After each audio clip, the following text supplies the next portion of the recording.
is white positivity. KIP, keeping it Promethean. This means having a pristine conscience. A pristine conscience is a realization that resentment is temporary and choosing sobriety over hubris. Heroism. Heroism means protecting the innocent. A hero resists injustice even when it's difficult. That means your behavior has meaning, such as anger being a virtue when it protects the innocent. Responsibility. Responsibility means having a noble approach to your commitments. Nobility is an ideal constituted by acknowledgement of all beneficial and detrimental consequences as a result of your actions, even when they're unanticipated, and without using excuses. White negativity. Guilted. Being guilted means you struggle with ignorance and trauma. This means you attempt to flee your own identity, even when it is inescapable, and believing lies about one's history and heritage. Hubris. Hubris is characterized by sanctimoniousness and is often the result of avoiding a disillusionment regarding one's own naivety. For example, it is hubris to believe you can objectively communicate about or understand other immutably characterized groups' intentions or experiences. One is inherently tasked with understanding, protecting, and inhabiting themselves and their people as the vehicle for their well-being and fulfillment. White negativity also means desperation. Desperation is characterized by a focus on others. One example of white negativity is blaming other immutably characterized groups for you or your own people's situation. This can also mean discussing the well-being of other groups in order to escape addressing or advocating for your own. This can be a result of anti-whiteism in media or society that characterize white negative stereotypes as the only avenues of having sympathy for white people.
Was yearning,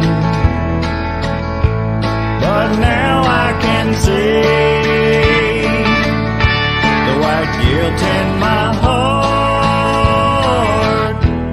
is dying away, is dying away.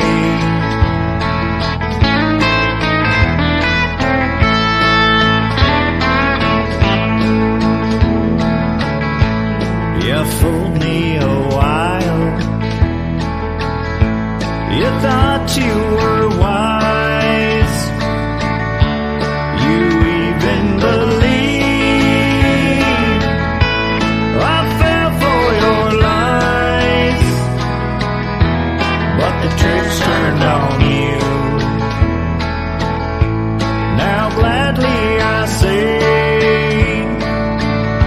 the white guilt in my heart is dying.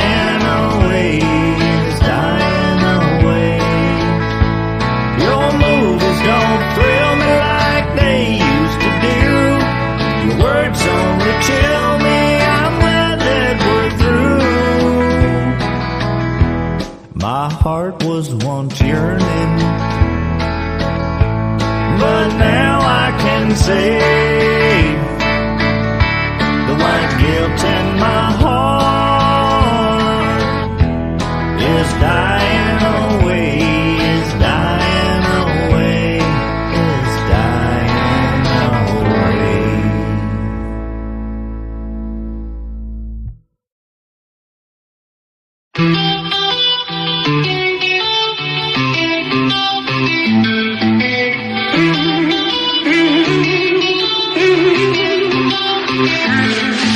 I never hate my race, but until recently I didn't know history class was jacked completely. Found my new family with the team going free. My old family doesn't understand me, cause I am so pro-white. No coke, no Sprite, I am rolling with the bubbly, gonna be more white. I saw them twist history right before my very eyes. Insurrection Day, it's in the book and it's all lies. But now I am alive and well to tell it. But will generations down the line be able to sell it?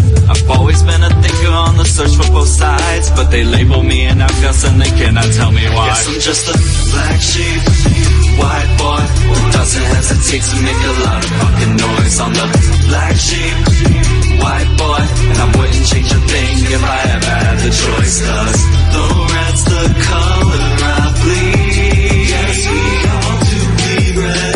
I have to protect my family. So I love my people. Why does affirmative action make them not hire me? Even in the countries where I'm the minority. Is my race just that awesome and no other could compete? Is that what the anti-whites are trying to tell me? Why am I always seen as such a threat? To the point they want to strip me down till there's nothing left. Old friends from high school, man, I haven't kept one. But I got a new crew and it's where I belong. Cause if you ain't going free, you ain't rolling with me. And there are even anti-whites in my own family. But I am the one who's comfortable with myself. I try to save them from the hate so wildly raising hell. Cause I'm the black sheep, white boy who doesn't hesitate to make a lot of fucking noise. I'm the black sheep, white boy, and I wouldn't change a thing if I ever had the choice. Cause the red's the color I bleed. Yes, we all do bleed red. I have to protect my family. So I heard that Scotland is too white, is Nigeria too black? Don't get your panties in a bunch, cause I have the right to ask. See, I'm the black sheep, cause I call it hypocrisy. And the media will give you emotions, but they will not give you honesty. Yeah, you have your feelings, but I have the crime rate. And I'ma shoot to kill if there's a danger my way. So I do not blame the cops, just the ones who are cowards, who hesitate to pull the trigger unless it is one of ours. Cause he's a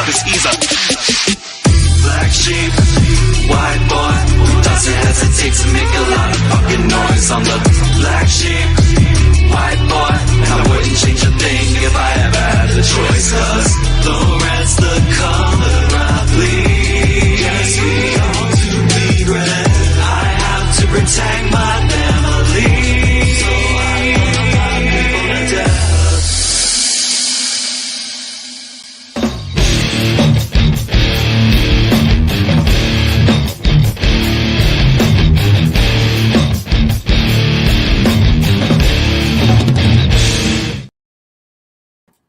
We're rolling in, going free, ladies and gentlemen. I hope you all can hear me okay. Please let me know. All of our platforms should be up and operating. If this one is not, I'm going to have to grab a hold of these people right by the gizzard, and we'll give them a choke to let them know we're sick and tired of this not working.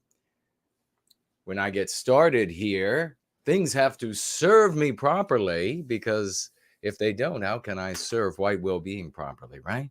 I'm still recovering. I guess it's working. I guess the audio is working. I'm still recovering, but we're going to push through. We're going to push through. Nancy Drew is here saying, Mark Dice, thumbs up. Did he do something else fun today? The great Sam Muskie is here. Cool Papa J Magic. Franklin, Elaine Sabatino. Hey, let everybody know that we have rolled in going free. We're going to have a little bit of fun tonight. We're going to have the leader, BioSpirit of the West. He's going to be on a little bit later in the gathering, or in the roll-in, rather, I should say. And we'll have him anywhere from 30 minutes to an hour. Who knows? But we're going to have a great conversation with him. He's going to fill us in with all the details and how you can become a part of something much bigger than yourself. Maybe you like to be a solo actor. That's cool. Solo advocate for white well-being. And Promethean Kitchen is here. Hey, how's it going, brother? Great to see you. And maybe you like that, and maybe you're most effective that way. We'll keep doing that. But there are other opportunities. We have teams in service to white well-being who act strategically, planning things out of forethought. That's how the changes are happening across the world in societal conversation, is because of these volunteers, the greatest that mankind has ever brought forward, going to recapture Western civilization from the jaws of anti-whiteism. And in spite of the fact, or despite the fact that so many of our people out there are, they're more interested in recreating, even when it comes to socio-political things. They don't want to participate. They don't want to change the world. They just want to complain and have fun while doing it, and then get themselves a nice little excuse to excuse away all of their failures in life. This is why it's so. This is why I haven't. The problem, of course, with them is that the excuse they're reaching for isn't actually the reason. And as a consequence, they look evil and pathetic. We talk about anti-whiteism, which actually does make everything harder for a white person, and increasingly for non-white people out there who end up being collateral damage to the harm that is being inflicted on Western civilization. It is so glorious to be here with you all tonight. We're going to talk about something. We had Coconut sent me right before, about an hour ago, maybe not quite that long, this story, and we're going to talk about that right up front because it's very interesting. Let's pull it right up onto the screen. It's relevant. It's relevant. It is Chicago's suburb starts dispersing $10 million reparations package to Black residents. This is fascinating. For those of you who are going free, you realize that the reparations have never ended. They've been going on forever. That's what anti-whiteism is all about. Reparations is not about Black people. It's not about Black people at all. They are what we refer to in this scenario as collateral beneficiaries. Reparations is about victimizing white people. And that's the way that we have to talk about it with our friends, family, and strangers. It's all about victimizing white people and then finding excuses for doing so, and then giving the loot, the filthy lucre, out to others, the collateral beneficiaries of this victimization. And so that's where you need to keep your eye. If you don't, you're going to end up making the error that so many will make here, that this has something to do with Black people, and you're going to get angry at Black people, and your anger is going to be misplaced. If you are upset with the wrong thing, if you're driving down the highway and a tire goes flat, and you decide to remedy the problem by directing rage at the thermostat, for example, in the radiator, well, what will that do for the tire? How will that help you proceed? It won't. It won't matter even if you notice, if you're a noticer and you're noticing that something else isn't perfect, like maybe your oil filter is ready to be changed out. Maybe the air filter is dirty, and you're noticing this. Well, that still does nothing for that flat tire, which is preventing you from proceeding down the highway safely. You need to put your attention on the thing that's actually the problem, the challenge that we actually face. The problem is that we grow up in a world where we are encased in this anti-white narrative from birth. We have a very hard time, just like deep sea fish, of seeing that there is something other than the anti-white narrative, something other than the sea all around us. And so people end up making colossal errors. And you see a lot of people doing that over the decades. For example, we see a lot of the J-spurging going on. J-spurging is a trap set by anti-whites, not set by Jews, but set by anti-whites to undermine resistance to anti-whiteism. You see, all of these lives that have been dedicated to citing all of the evidence and going to the mountaintops, if you will, and shouting to the world, Jay Spurgery has done nothing for us. Things have gotten worse and worse and worse across the West, and they will continue to get worse. That failure should be all the evidence you need that something's wrong with the prescription there. And so you have to look at the problem. The problem here is not black people. Are there going to be black people that are going to say, damn it, I want reparations, and therefore are anti-white? Of course. And the problem with them, those individuals, is that they're anti-white. But here, reparations is nothing more than a victimization of Western kind. Chicago's suburb has become the first city in the nation to begin dispersing reparations payments to black residents over discrimination and limited access to housing, Wall Street Journal reported on Monday. So when I first saw this, and a big thank you to Coconut for sending it over, when I first saw this, I said, is this real? And she said, well, it's over on the Blaze. And so I looked over there, and they're citing the Wall Street Journal. It must be. You have to ask these things. The world has gotten so crazy now that the fiction of the past is the reality of the present. I wonder what the future will be like, especially if people continue to put focus in places that is not beneficial for us. Approximately 140 residents in Evanston, Illinois, will receive $25,000 from the city by the end of the year, according to the outlet. In 2019, the city of roughly 75,000 residents approved a $10 million reparations package to be dispersed over 10 years. So far, the city has already dispersed reparations payments to 16 qualified residents, the Evanston Roundtable reported.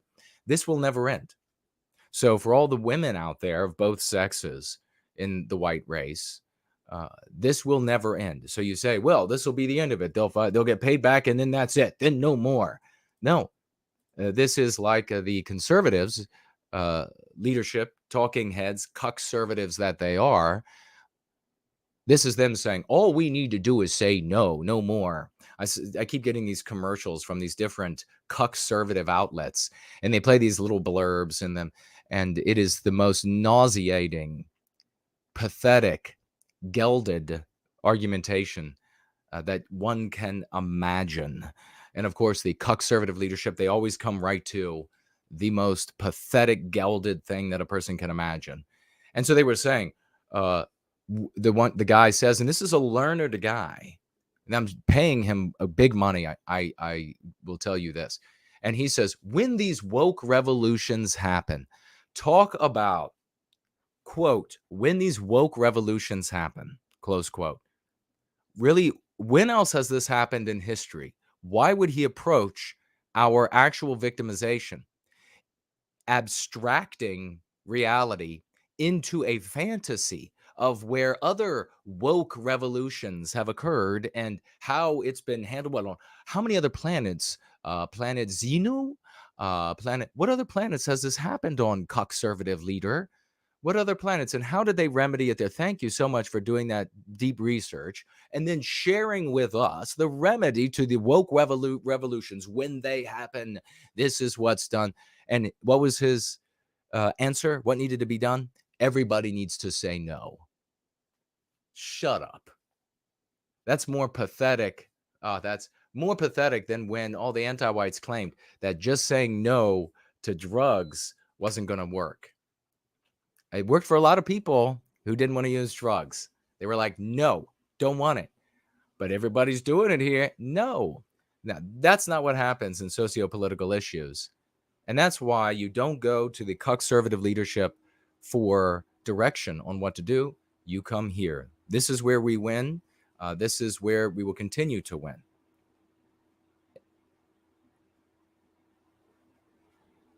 So far, the city has already dispersed reparations payments to 16 qualified residents.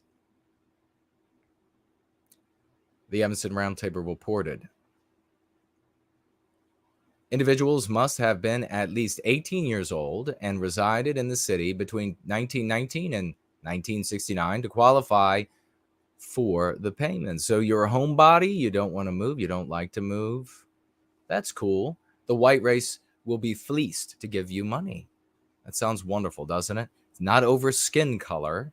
It's not about, don't be a cuck and say it's over skin color. Don't go tell your family members that this is all the jaywalkers. This is the Jews. Don't do that. Don't say that. They'll look at you as an idiot, and you are if you do that. What they can see is how anti-white it is. What they can come away from that conversation with is the thing, the tool that will continue to demonstrate itself in the world all around them. Nothing else does this. Nothing else whatsoever. And that's why I created this program this way.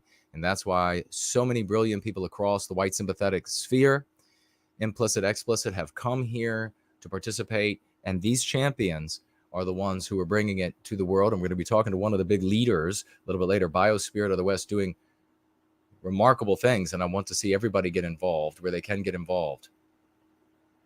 So I was saying, this is not going to end. It's not going to be, well, this and no more. That's what's been said repeatedly. These are going to be a victimization, a fleecing of us now. And they'll be, and it's not just the money. I want you to understand, you have the theft of our wealth, which really, what is our wealth? That's our ingenuity, our creativity, our industriousness, our work ethic. That's a theft of all of that. You have the opportunity cost. What would these dollars be used for if it weren't stolen from us and then given to people? What would it have been used for? How could it have bettered us, our society, for everyone inside of it?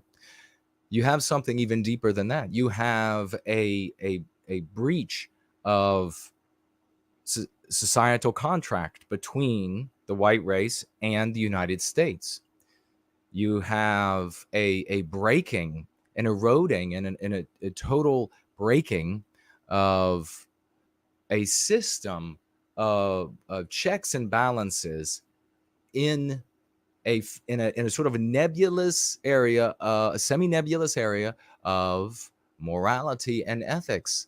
If it's okay at root to thieve all of this from white people and then just give it away, and it will be thieved again and given away again and thieved again, it's never going to be enough. There'll always be new black babies that will be born. And do you think for a moment that it's going to end with black people? Oh no. It'll go on to Chinese people. Why? They were mistreated by white people when they came over to the Western United States. They were mistreated. And then it will also be extended to Hispanic people because, well, they've been mistreated and abused and exploited by white people. Don't tell me what the history actually is. I'm telling you what the anti-white narrative is. This is why you have to get out of the anti-white narrative. No, this will be extended and the fleecing will just go on and on and on. They'll be able to make these same arguments across Europe and in Canada, Australia, every Western country. They'll be able to make these arguments. And as long as white people don't have a moral imperative with which to fight back, it won't matter how many flags we raise, how many political parties we think we can put together, we will fail as we continue to fail.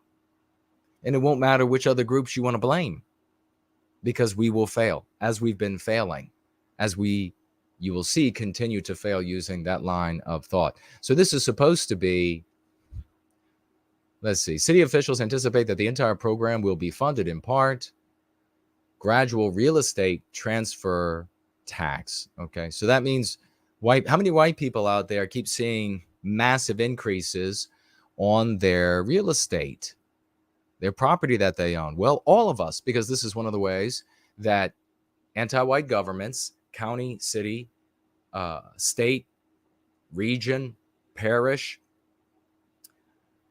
province, country, this is one of the things they do to thieve. And I don't like and I want to not use the term wealth transfer, or the worst is the meme pathogen wealth redistribution. Don't use that. Help me never to say that. Why is that wrong? Because the unspoken premise is that wealth was distributed and that it was unfairly apportioned. That's not what happened whatsoever. There was no distribution of it, and now it has to be redistributed to be fair. Anti-white arguments from start to finish. And that's what we're pushing back against. So we have to nip it right in the bud. They're talking here in this article a little bit later, I believe, about somewhere that this is a model for how this can be done across the entire country. And rest assured, if we don't assert our own narrative wherein we are the heroes, where we use, and to do so, we need to use our concepts here.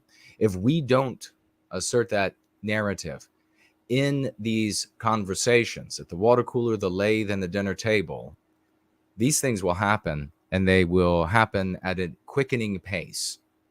The theft.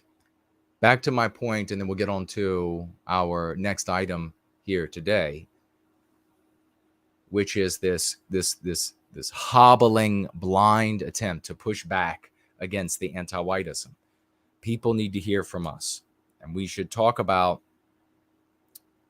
one of the big blockades to that. But the point I was making a second ago is that when you break the expectations, this is white erasing the norms from Western civilization. We're going to visit that again a little bit later as well. One of the norms is that, well, the government deals fairly with the people as a consequence of societal contract with the people. The people deal fairly with each other, and that definition of fair, as is understood outside of the anti-white narrative, one of those very few remaining things that linger in the minds of white people, and anti-whites are driven crazy by this. When that is broken, you open the doors. Talk about Pandora's box. You throw the gate wide to continental-sized criminal activity. So you think when you look at something like this, oh, well, it's bad in that the government is thieving from the white population. And I'm sure, I mean, check with CNN. Of course, perhaps I have that wrong. You know, the ear is against the door. Thieving, in my opinion, from the white population, and then distributing the filthy lucre, the stolen goods to other groups of people. When you do that, that in and of itself is obviously criminal, immoral, unethical, a horror. But the unspoken damage that is done is to the moral tapestry of the people that compose that body politic. Because if you're a young man coming up in a world where you can see the government, news media, the schools, the businesses, they all say, well, we can just steal from this group and then we'll just give to these other groups. You conclude that theft is the way you get ahead, and that you will be robbed from if you are not doing the robbing. Now, if you can't see how much damage that would do, I mean, absolutely will undermine the tapestry of a civilization. And that, of course, is the consequence. Not necessarily are there anti-whites, and I would say no. I mean, only the most like psychotic out of their minds would say to themselves, I'd love to see it all crash down so that it's just a barren wasteland and I live in that barren wasteland with them. No, anti-whites, they just want to inflict injury on Western civilization. And they are as mindless about the outcome of that as parasites on, a deer in the wood or a dog living in the wild. They just know they're just getting what they can get. And what are they getting out of it? The satisfaction. The primary thing is the satisfaction of harming Western civilization. And then secondarily, the loot.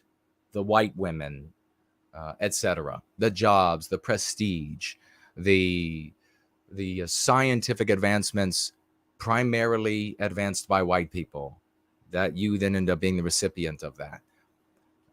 That is secondarily, even tertiary. So you create an environment like that and it's over. And these white people of this population that decide if they're not a criminal, that they're going to be victimized by criminals, they're not going to be your friend. They're going to be there to victimize you as well. So that is why what we do, another reason why what we do is so important. This is a dark harbinger on skies that are already dark, filled with anti-whiteism. Now, if you would like to financially gift over the course of this roll-in, I would deeply appreciate it. You can do so at Entropy, which is up and running right now.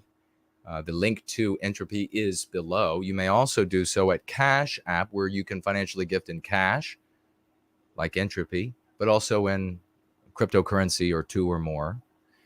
Link is below. Over there on D Live as a cryptocurrency, and over there on Odyssey as a cryptocurrency or cash. And I will also be looking for your comments, questions, or concerns. If you tag me as No White Guilt on any of these platforms, my eyes are going to be peeled for those. If you disagree with me, then do so respectfully, and I will speak to it. If you do so with disrespect, my troll slayers will slay you to hell.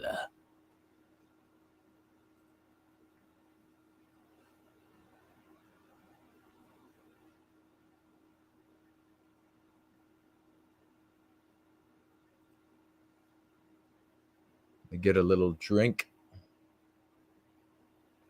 of coffee.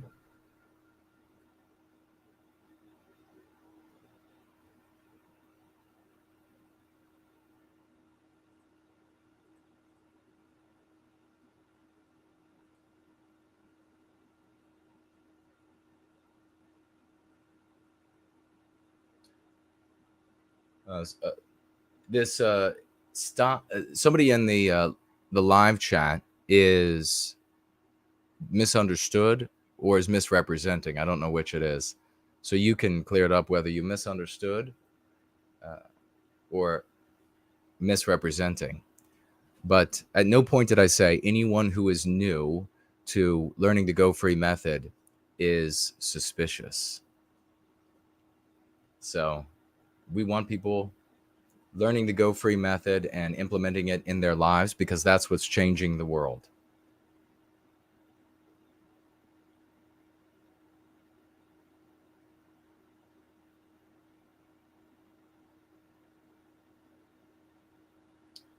We have Fit and Healthy at Any Age is here. Great to see you, brother. Shelly is here. Hello to you. Good Citizen is here. Hyperborean Dream, wonderful to see you. The Thunder Down Under Lunder is with us. There's Coconut. Great to see you, sister. You see the story made it up on the show. I didn't tell her I was going to do that, but I just did it. Gentile Gentleman, great to see you, brother. Shelley says, waking up right now with no white guilt. Very cool. You know what, personally, no white guilt, says Promethean Kitchen. I don't think we should do reparations, because I know they'll only want more. And of course, I know our people get reparations for our victims. Yeah, I mean, it has nothing to do. It is the idea of reparations is one of the most salient examples of anti-whiteism, because no one receiving the reparations were victimized by the claim. Now, anti-whites will build in, they'll sort of backfill more claims after the fact. like they were kind of doing in this article. What was your housing? You suffered housing discrimination. You were looked at in a wrong way. So it will go from the original, like, biggest claim they'll make first. Oh, it's for slavery. Clearly, no slaves alive today, no slave owners alive today. Difficult to parse out which is which. There are many claims about the black people who are descended from American slaves are almost 100% of the time also descended to some degree of the slave owners. So what, you're benefiting the slave owners there in some weird sense, descendants of it. So it's obviously just to victimize white people. Once they get you to accept, okay, this will be the thing that makes it all better, and it's this monstrous crime, and you have to do it. It's your moral duty, it's your ethical duty. It'll right the wrongs, and we'll be able to move forward towards Shangri-La in a hands-held kumbaya around the bonfire. Once I get you to accept that, then the claims continue, and the list of harm grows. And that's what I talked about in my book Crucible. You know, I had learned in elementary school how evil the white race is already, that the white race was the bad guys, that they had harmed everybody else, and they needed to make amends. When I got to junior high school, the only thing that changed there were the lists of how bad the white race was and how victimized everybody else was by us. And that continues. Through high school, it got bigger. And then at university, it got bigger.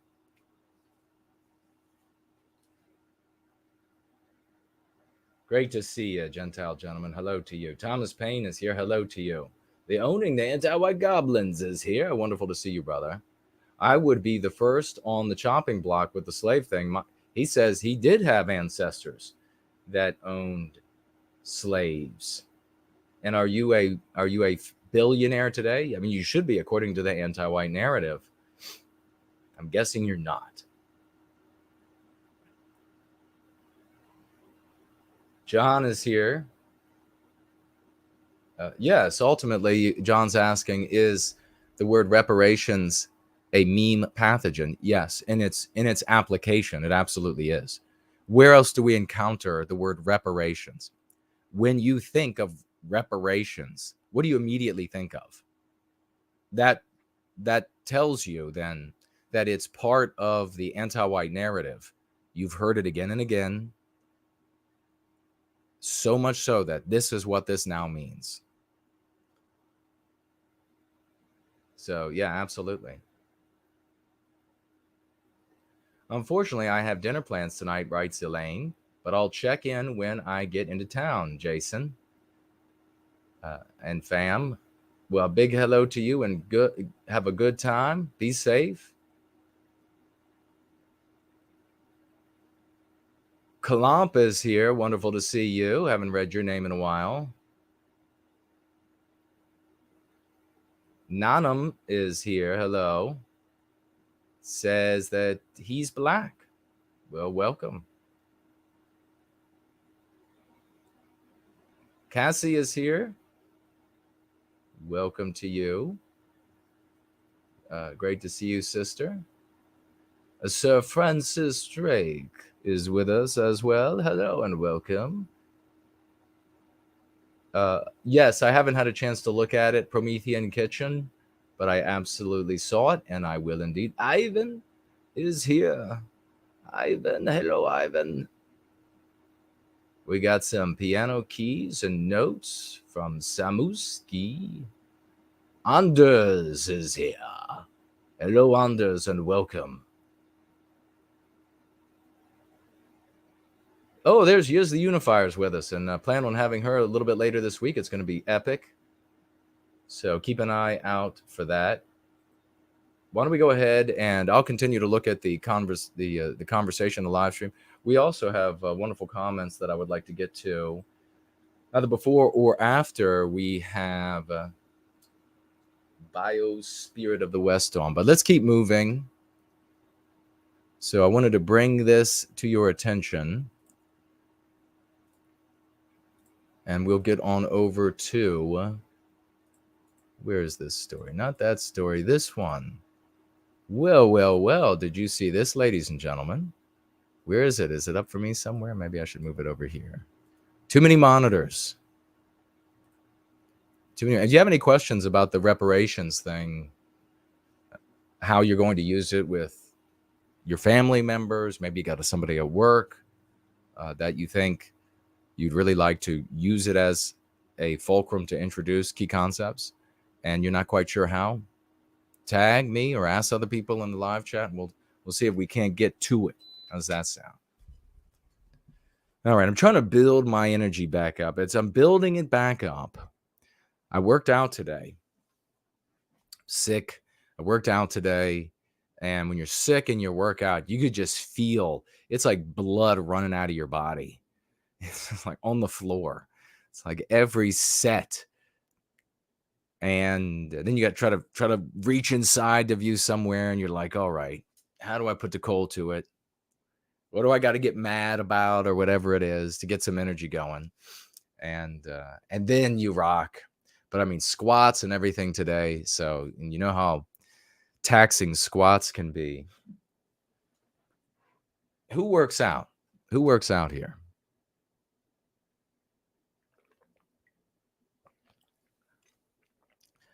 NWG Paradigm is with us. Wonderful to see you. So is Ash. Hello and welcome. Rick is here.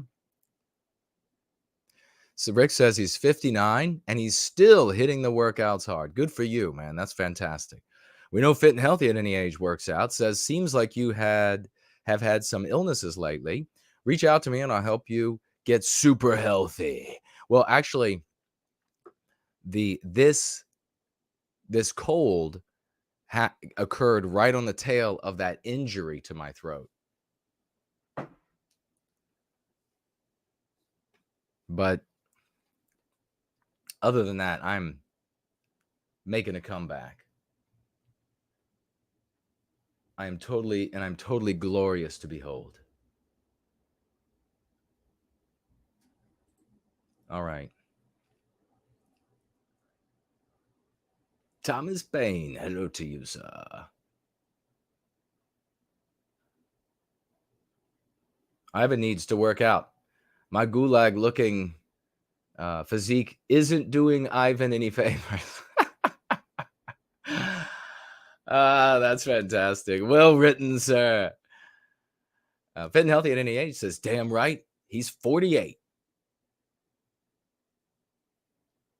Country and Bluegrass says, has a jiu-jitsu blue belt. That's a hard workout. Yeah, regularly. I've worked out with those guys.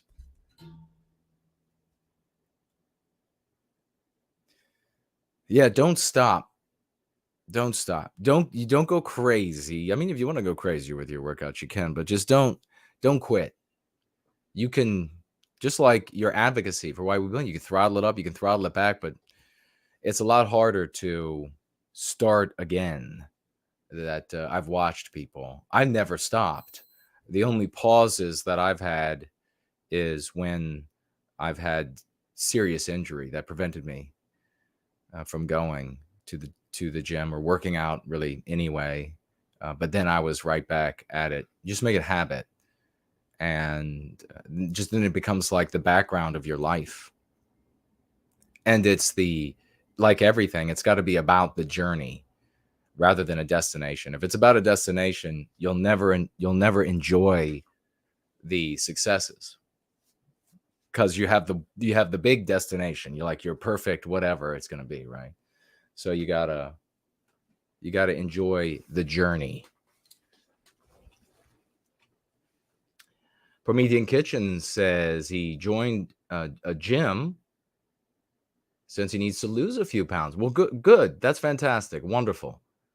Yeah, make that part of the whole process of being that advocate for white well-being, that you get physically healthier, you get mentally healthier, you get spiritually healthier, and then you are the message when you talk to the people around you. And when you're demonstrating that it's all about love, hope, and redemption, and putting an end to the victimization of Western kind, and you are living a positive life, of legitimate, understandable self-improvement and awareness, then people receive it in a very different light than all of these other positions and arguments. So here we have this GOP senator, Tommy Tuberville, disputes defining white nationalists as racist. Now, we don't use the anti-white concept racist. It is the ring of Sauron. We cannot put it on and wield it. It immediately corrupts and destroys you. Tuberville was asked to clarify remarks he made in May to a radio station in which he appeared to defend white nationalists by suggesting they should not be barred from serving in the military. Now, for those of you who are knights of the round table, swashbuckling heroes, what do you think's going on with this guy? What do you think really is at issue? Do you think he's... Now, I can't even ask the question because I know you all are a cut above what else is out there. And I have to try to be a little bit more empathetic to what else is out there, because these people are, really mentally and spiritually retarduses. And I say that in a nice way. They are stunted, corrupted, low IQ'd, or, average IQ. That's low compared to me. And they are what they are. And so we end up as sort of the special forces of white well-being. We end up getting the best. We end up getting the people who can step up and who are done with the recreating, and they want to do more than just snark away from the sidelines and in the dark and in anonymity. They want to actually live that life of victory, pin themselves in as heroes into our people's story. That's who we get. So you all know that this guy is not a secret white nationalist. I can tell you that, right? And what exactly does that mean? I guess we'll get to in a moment. But I can tell you right now, in other circles, content creators, organization leaders are going to be telling their misguided flocks that, oh, you see, they're all just down deep. They're all just Nazis waiting to break loose and destroy this world that we live in now. And of course, they'll be, since they're Jay-spurging, they'll be, of course, saying that horrible things will happen to Jewish people. And nothing could be further from the truth. And every single time I've seen this happen, it's so embarrassing. I feel so embarrassed for these people. What's that word in German? Fremdschämen? Fremdschämen? Is that what it is? I feel this like secondhand embarrassment for all of these people over year after year after year, where they'll make this claim because they have no successes. They have nothing but losses. Their prescriptions only lead to miserable outcomes for the individuals and that take up those prescriptions, etc. And so then when there's something like this, they grab it like a drowning man for a plank of wood. They just grab it and they hold on to it, and they then try to project into it something that's not there. They'll do this with polls all the time. Even good people who are content creators, they'll do it with polls. They'll say, well, look at this poll right here, and 2/3 of Americans are tired, and they leave the context totally out. And I understand. I feel sad for you. I'm embarrassed for you.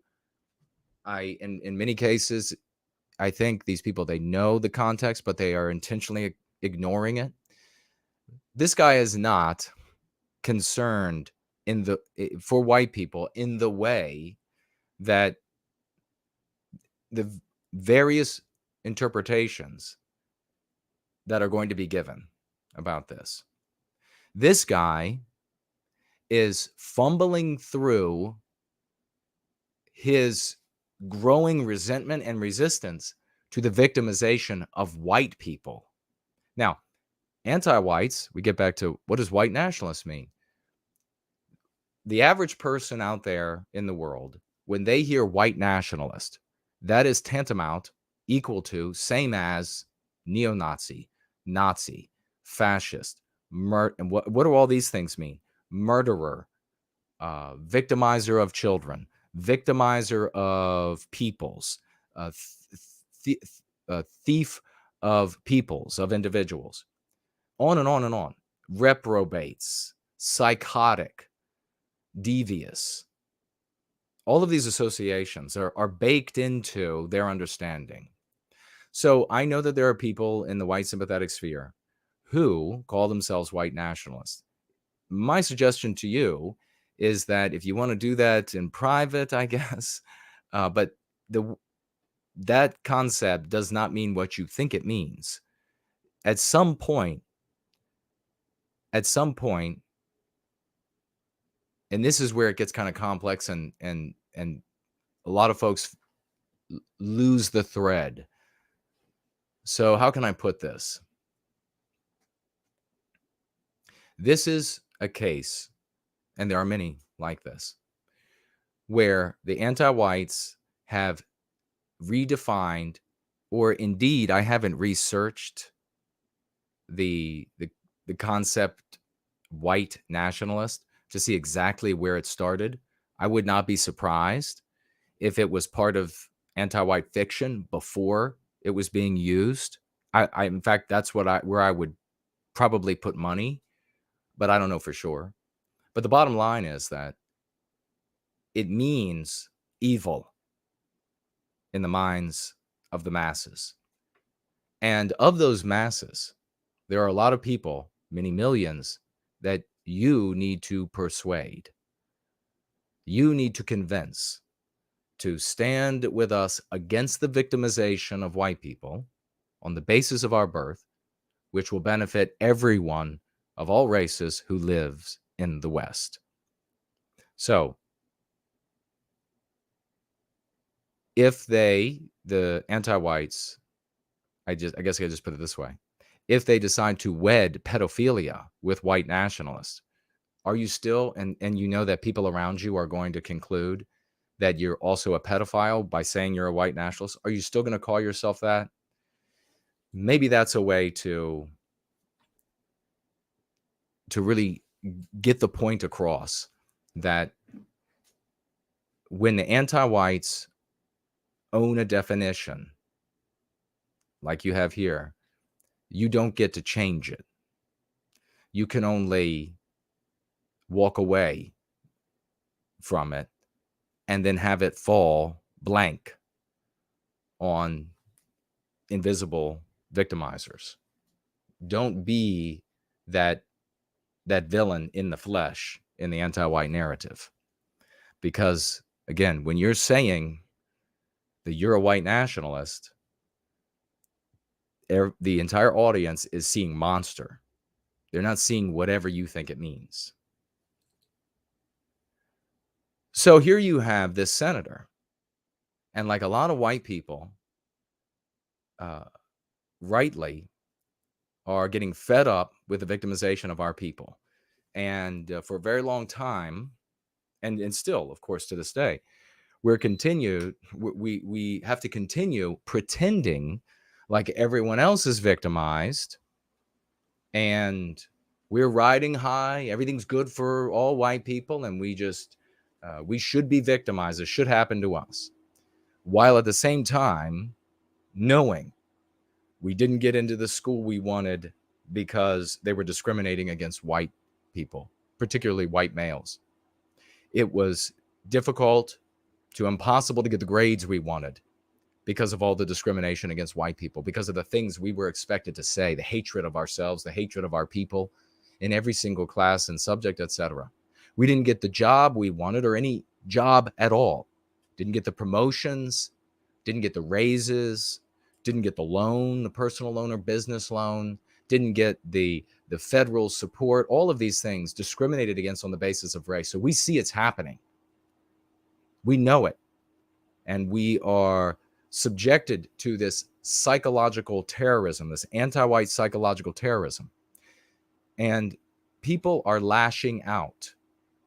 And you can see this in the senator here. this sort of flailing. Like what he needed was the Go Free lexicon. What he needed were the concepts that we empower you and everyone else with out of our love. That's what he needed. Instead, he was like a drowning man flailing about.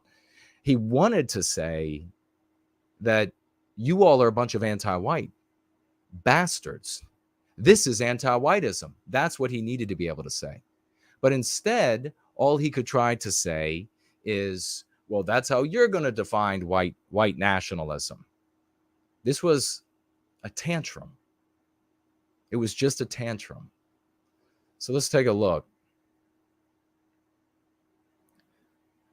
And I'm not saying it's a tantrum to insult Tuberville. I mean, he's never going to talk to me, right? But I'm not saying that to insult him. It's a maybe for an adult, I'll say it's a frustrated response that is in error. You know, it's like you're trying to remember you forgot your combo for your brand new lock on your locker. And when you finally grab the lock and you do one of these and it bounces back and forth, that's sort of like a childish, frustrated response. What you need to do is remember the past. But isn't the combo is not coming back to you. So you give it one of these. That's essentially what Tuberville did. If there's a word that's not coming to me right now and somebody knows in this beautiful English language, please let me know and I'll use that one instead. Senator Tommy Tuberville, a Republican of Alabama, the once great state of Alabama. Sweet home Alabama, where the skies are so blue. Sweet home Alabama. Lord, I'm coming home to you. So we have Alabama Senator Tommy doubled down on his belief that a white nationalist is simply, quote, an American, taking issue with a CNN's host assertion that all white nationalists are, by definition, racist. This poor guy has no idea what he's saying at this moment in this frustrated response. Could you imagine if Tuberville had anti-white, anti-whiteism, anti-white narrative, white erasure? Could you imagine Western kind? Could you imagine if he had those key concepts? Could you imagine if he had some of our meme curatives he could throw at them instead of this, oh, well, your words, you don't get to decide the definition of all words? I mean, that's essentially what he did there. Mark my words that there'll be content creators. Now, this guy did this. This was today, the 11th, that this news came out. Mark my words. You are going to hear white, sympathetic, explicit content creators out there claim now that this guy and that is some kind of a secret white nationalist and that there are other secret white nationalists and it's just the time is coming. You watch, because this is what desperate people who aren't able to achieve success by way of their own doing, this is what they do. They paint bullseyes around the target, the darts that they throw on the wall. That's what they do.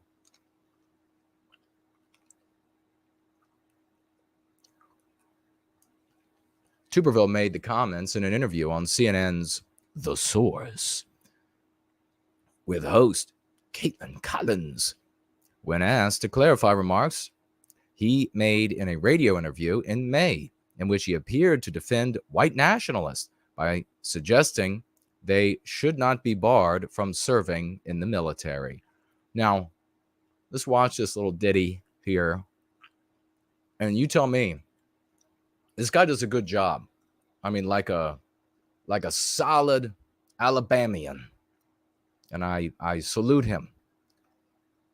He conceals how little he has to bring back against this anti-white little witch that is like excoriating him here and demanding that he bow to this anti-white Moloch. Watch. politics. You said a white nationalist is an American. It is identity politics. You said a white nationalist is an American, but a white someone who believes horrific things. Do you really think that's someone who should be serving in the military? Well, that's just a name that has been given. I mean, it's not. It's a real definition. There's real concerns about So if you're going to do away extremism. with most white people in this country out of the military, we got huge problems. It's not. We It's got not. huge problems. It's not people who are white. It's white nationalists. That have a few probably You see the different distinction, beliefs. right? That have different beliefs. Now, He will be, and we can almost put money down right now, that his office or him personally they're going to make a statement where they say, absolutely don't support white nationalism. You watch. Almost put money down on that happening very soon.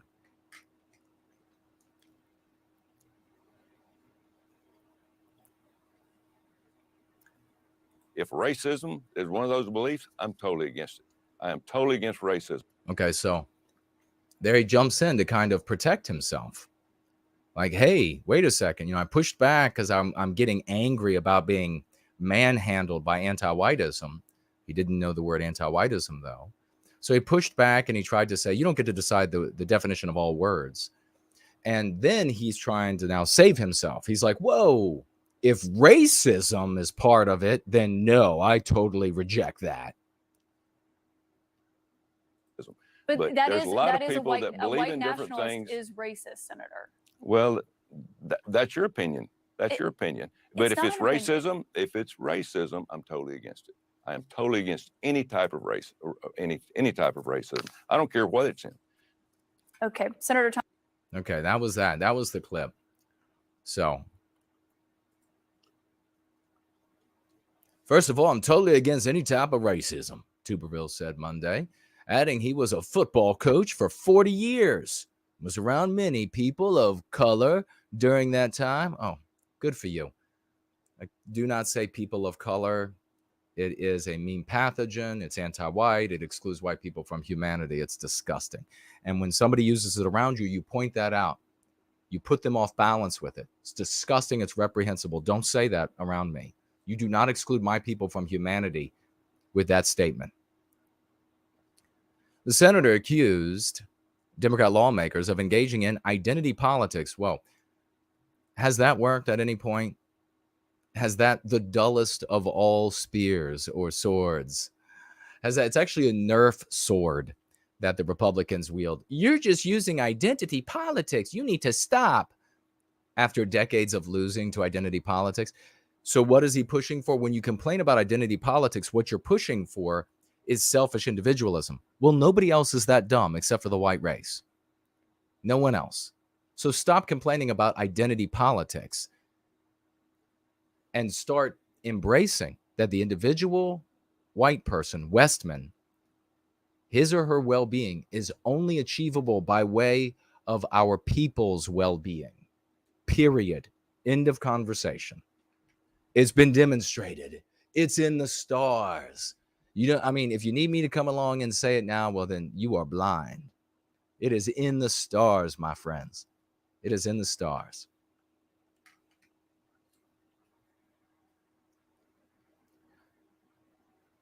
Okay, so the senator accused Democrat lawmakers of engaging in identity politics by using the term white nationalist as just another word that they want to use other than racism. Well, wait a second. You see what I'm saying here when it comes to this guy? He just used the concept, the anti-white concept, racist, to defend himself. He is the biggest champion, anti-white, moral imperative champion against racism. But then a moment later, he's saying, well, white nationalist is just another word for calling all white people a racist. And so you don't get to decide what it means. He needs me. Will his staff be smart enough? Will he be smart enough? I don't know.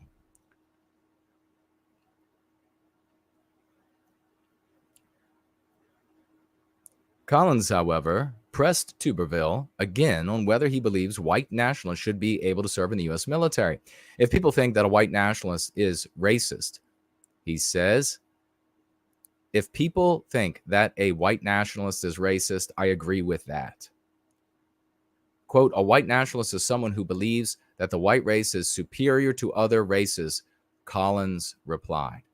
Tuberville took issue with her definition, saying it was just some people's opinion.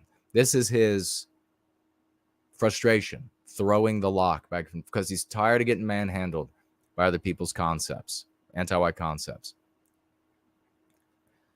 Quote, my opinion of a white nationalist, if somebody wants to call them a white nationalist, to me is an American. It's an American, he said. Tantrum. Now, if that white nationalist is a racist, I'm totally against anything that they want to do because I am 110% against racism. This anti-white concept. Now, where this airheaded bitch, anti-white airheaded bitch, really dropped the ball as an anti-white was she need to go after him and say, well, then define white nationalists for us.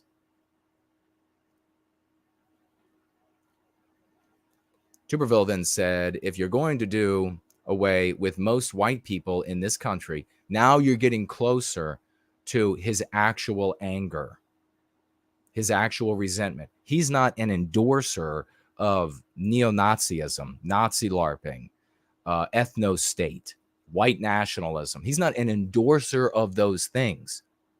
He is a white man angry about the victimization of white people, him being one of them.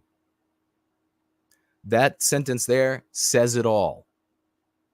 You see, he didn't go into a discussion about counterpoint of white nationalist beliefs. He doesn't even know them. And he would reject them. He's talking about the race. He would reject it. Right? He's not going to say, we need living space. You know, he's not going to say that. We need place to grow our food. We need, and then start using like German words. He's not going to do that. What you're seeing in him, and it's so important to have either the intelligence to see this or to listen to somebody who can. What you're seeing in him is the exact place that you can throw him a lifeline.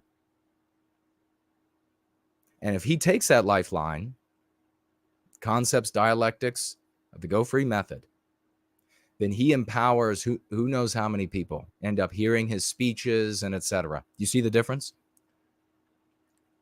If you see this and the lifeline you think you're going to throw to him is, well, don't you hate jaywalkers too?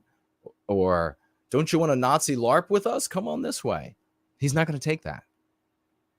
That's not what's happening in his world, in his marriage, in his relationship with his children, his siblings, his grandchildren. That's not the relationship he has. The relationship he has is that he's been discriminated against because he's a white male.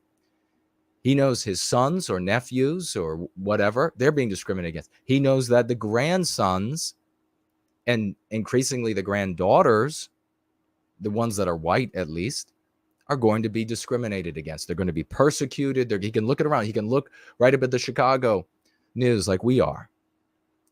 He can see the victimization. He's upset about that. If you're going to do away, like where else is that statement coming from? That's like the statement of pure frustration, which is the kind of statement that you see out of juveniles of all ages, I guess we could say it that way. I'm not saying he's juvenile. I'm saying he's had it up to here and he doesn't have the concepts to fight back. All right. So he says, out of nowhere, if you're going to do away with white people, of course, the little Collins anti-white twit, she's not talking about doing away with white people on the surface. She's talking about these heretics to anti-whiteism. They have to be disallowed. They have to be impoverished. They, and therefore ultimately have to go without health care and food and shelter and die. Okay? So he says, if you're going to do away with white people in this country, out of the military, we've got huge problems. This is where you see a lot of conservative type, Republican types. They think they're going to be able to come in and they're going to signal that they are a big champion of some part of anti-whiteism. He did that with the anti-white concept racist. And then deviate a little bit from anti-whiteism and find a little bit of room, a little bit of reprieve, a little bit of respect from the anti-whites. It never works. Collins said that people weren't advocating to get rid of, well, exactly. People weren't looking to get rid of white people, of people who are white, but simply white nationalists. Tuberville responded that they were people, quote, that have a few probably different beliefs. He doesn't even know. He is frustrated. And I'm glad we can be here for him. I'm totally against racism, he says. If the Democrats say that a white nationalist, in which they said, well, that's the definition, then I'm totally against white nationalists. So you see, don't read into him, but you watch, it's going to happen. They're all going to say, he's our guy. It's going to happen. It's our guy. Everybody, he goes on, everybody's got a different pause, but I'm not getting into definitions, pause, but I am totally against any form of racism, always have been. So let me read that again, quote to quote, opening quote to closing quote, and let's see what this guy's saying and how confused he is, how frustrated he is, how much he needs the Go Free method. I'm going to get a big thank you also to Rapunzel for bringing me this story. Listen to him talk. Quote, I'm totally against racism. If the Democrats say that a white nationalist, in which they said, well, that's the definition, then I'm totally against white nationalists. Everybody's got a different, but I'm not getting into definitions. But I am totally against any form of racism. Always have been. Well, golly.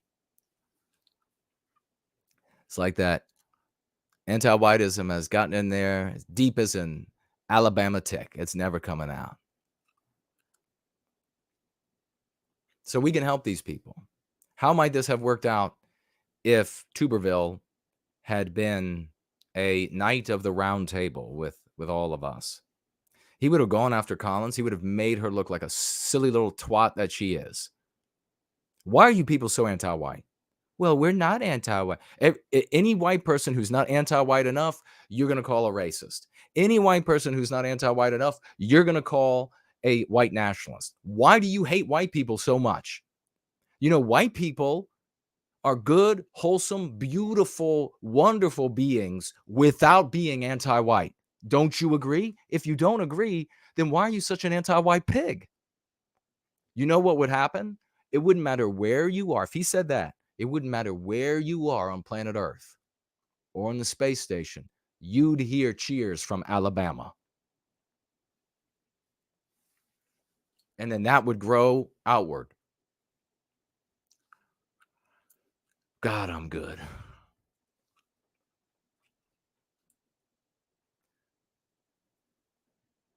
God bless the great Yiz, the unifier. I'll be reaching out. And she's going to go to bed now. Great to see you, sister. I'm going to be reaching out. We're going to set up a interview with this good woman, talk about Schilding's event and also her article on Substack, which I must say is truly wonderful. I'm going to be tweeting about it. It's great. You want to check it out. Santa Claus is with us. Christmas in July. You know what they're doing on the Hallmark channel? I'm not going to tell you how I know that. I'm not watching Hallmark. They're doing Christmas in July. And wow, a lot of anti-whiteism. We got a base Hispanic with us. Great to see you. Welcome, welcome. Peterson. Peterson. Sounds like when I read your name, I feel like I've entered like Kung Fu theater, which I loved, which all white little boys loved growing up, Kung Fu theater.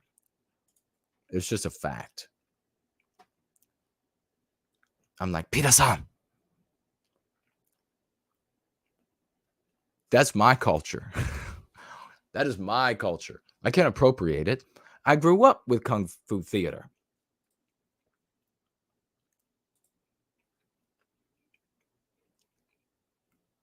All right.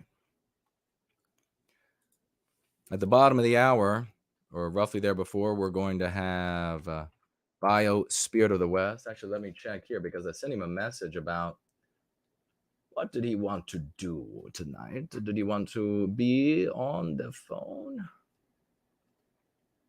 All right, we'll do that tonight. I will be calling him around the bottom of the hour. We're going to have an excellent discussion. You don't want to miss that. Then we're going to get into our final piece of news, which is Bass Pro Shop. Was it a blue light special or Black Friday? And what's happening there? What's the problem?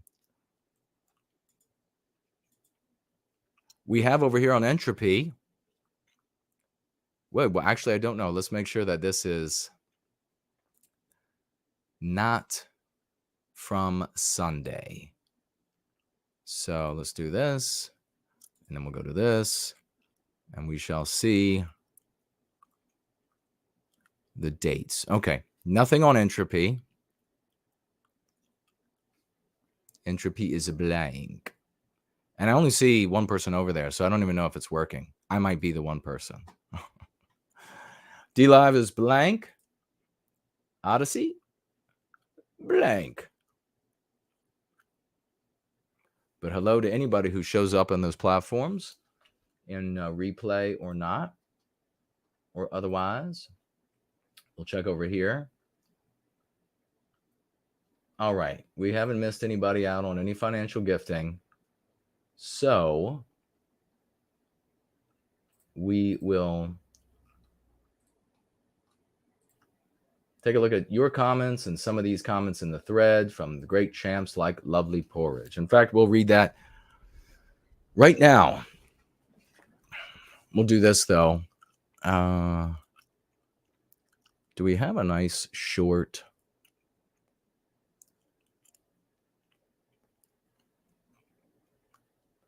All those are pretty. We'll do this. 10 seconds. Don't go anywhere.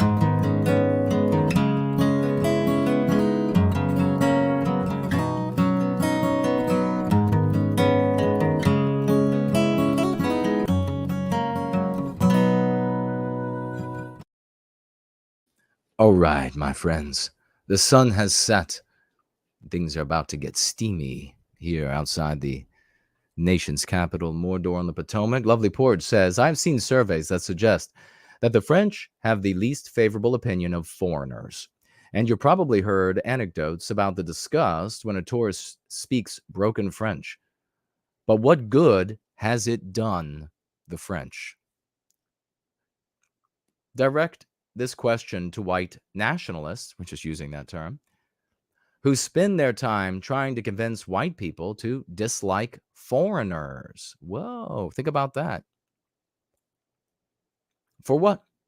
So we can end up like France? Porridge down under is a genius. I love it. Many French seem to have a healthy love of their culture, but they will try to disconnect it from being a product of our race. They are in the same boat as all Westmen. All our nations have been defeated, and none are any closer than others to victory, because it's all the same disease which has gone untreated.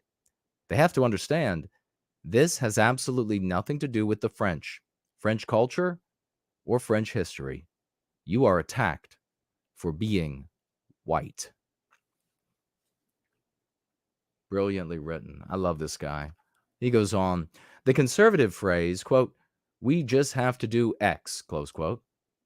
Quote, we should just go back to the 3 R's, reading, writing, and arithmetic, close quote. How many times have you heard that? God.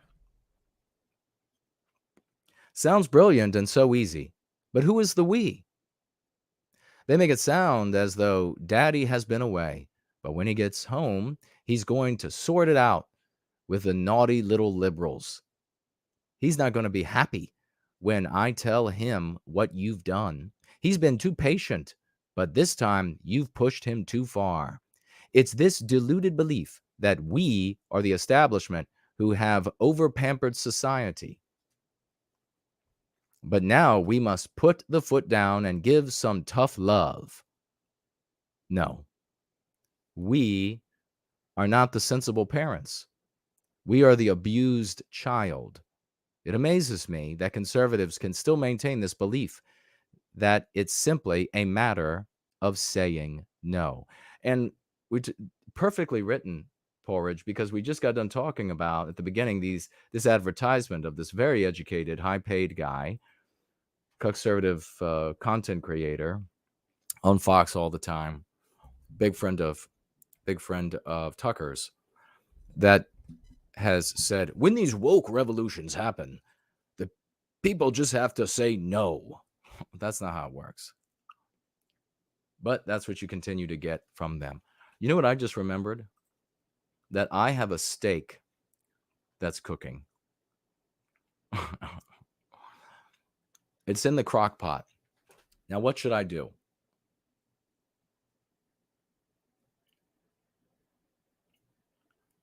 Just go turn the crock pot off? That's what I'll do.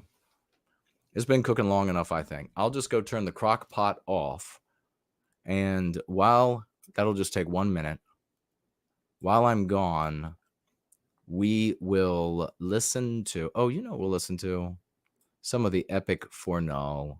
We're not going to be listening to the whole song, but I got to go turn this off because the steak is already going to be like not good. I just forced myself to eat it. But if it cooks longer, it'll be real bad. So let's do that and I'll be right back.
Very awesome music. Can you hear me okay? The steak is saved. And so it will be able to go into my gullet in a moment. All right. Can everybody hear me all right? We're back. Promethean Kitchen says, the video I sent you on Twitter is a fairly important video because it explains the anti-whiteism that's going on in cities by giving people crack. Oh my God. Yes, I'll definitely have to do a video on that, a response.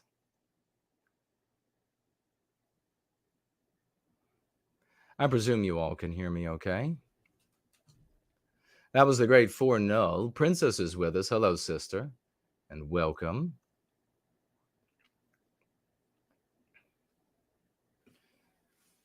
All right. We have, we're going to be reaching out to the great BioSpirit leader, BioSpirit of the West, in just a moment.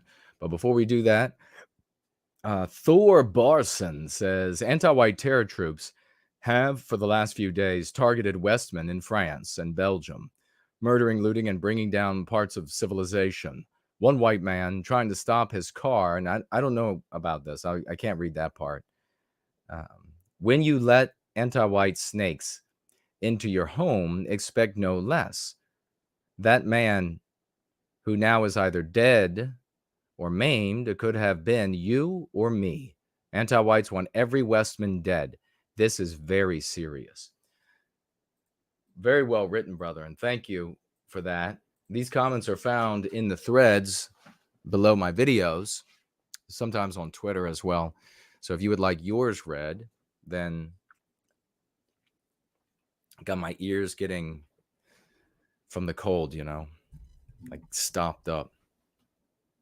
But something that we've discussed before and is beautifully demonstrated here by Thor is that Thor Barson? Thor Barson? I can't, it's kind of blurry. But anyhow, is you notice if he were talking to a vague out there in France, in Belgium, in the UK, the US, wherever, and he said here, this is what anti-whites do. This is what the anti-whites could do to you. It could do it to me. It could do it to your children. The vagues would be able to receive that information and agree and see anti-whites in a negative light. And then moving forward from there, adopting other key concepts and concepts from the Go Free method can work and function together, driven by a moral imperative to resist what is identifiably evil. If you claim instead that there is a people, a group of people, a race behind what's happening here, they will reject you. They can't act collectively then. They won't act collectively then. They will continue to live as selfish individualists. This fact has been borne out of infinitely tried and failed effort for generations upon generations. The control, and we've mentioned this a couple of years ago for the first time, and we will continue talking about it. It's becoming more and more obvious, pertinent and obvious, that the control wielded by anti-whites over resistance to anti-whiteism in the social media sphere is done by way of the audience. They don't need, it's almost anachronistic now. And perhaps in the future, in another universe where we don't recapture our destiny in fantasy, they'll look back on controlling the leader or leaders as sort of anachronistic. Better to control the so-called leader or leaders, or leaders, thought leader, organization leader, etc.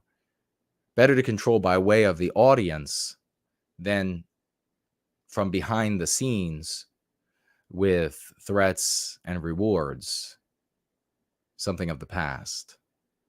Now you see across the, and we'll have to cover this a bit more in a bit bigger detail, but you see content creators who are ostensibly in opposition to anti-whiteism, whether explicit or implicit, who are driven to do what a part of their audience demands of them. This energetic part of their audience. This audience that is this energetic part of the audience that is able to affect outcomes beyond the social media sphere.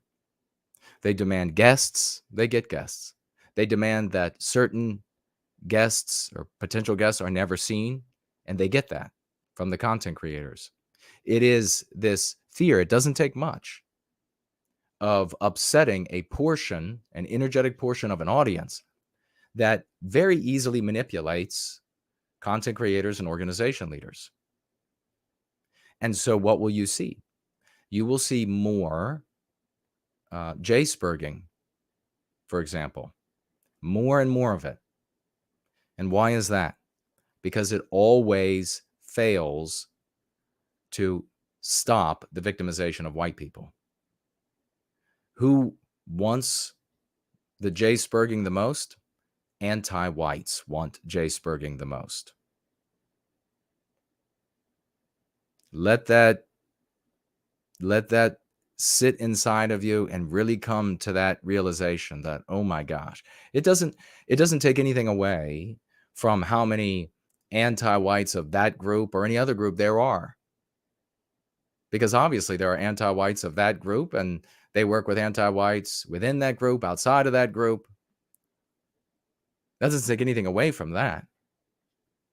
But you can clearly see there's a very big difference between putting an end to the victimization of our people and remaining in this endlessly belly-aching, complaining state and demonizing, speaking ill of a group of people that the masses of the world, in Western civilization that is, have learned to believe are incessantly on the verge of being extinguished from the world. It is a perfect form of control, and everybody that is doing it has fallen for it. And I don't blame them. Some of the people are smart, some of them are not. I don't blame them, because this is a 200 level IQ control of a population. I mean, you can even look at it, they wouldn't need the federal government. And I honestly, I don't believe the federal government would even have to do this. But I mean, I think it was Obama who made it legal for maybe the CIA. I don't know. You check it out with CNN. In intelligence operations, U.S. intelligence operations to work in the United States. Is that true? I don't know.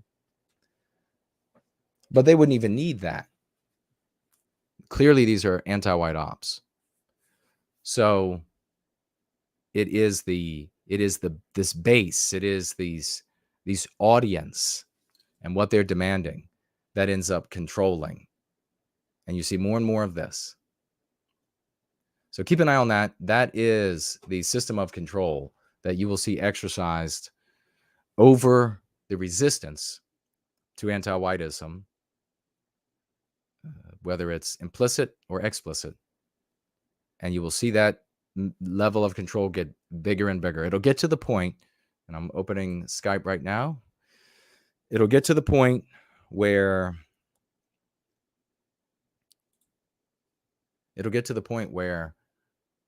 biggest alternative, if you will, or rebel, if you will, content creators, that the only thing that their audiences will tolerate will be the most destructive things for Western civilization.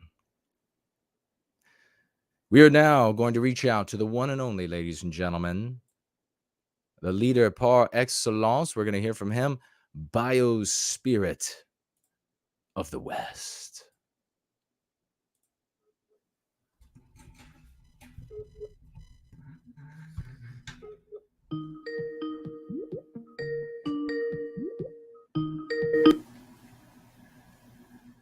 Hello. There he is. How's it going, brother? Doing very well. Thank you so much for inviting me to be on tonight. Oh my God. It is my absolute pleasure. It's way overdue. You are, if people aren't aware, of all the work you do, of all the time you invest, of all of the energy. It's such a blessing for Western Kind that you have dedicated yourself to white well-being, and that you are here day in and day out.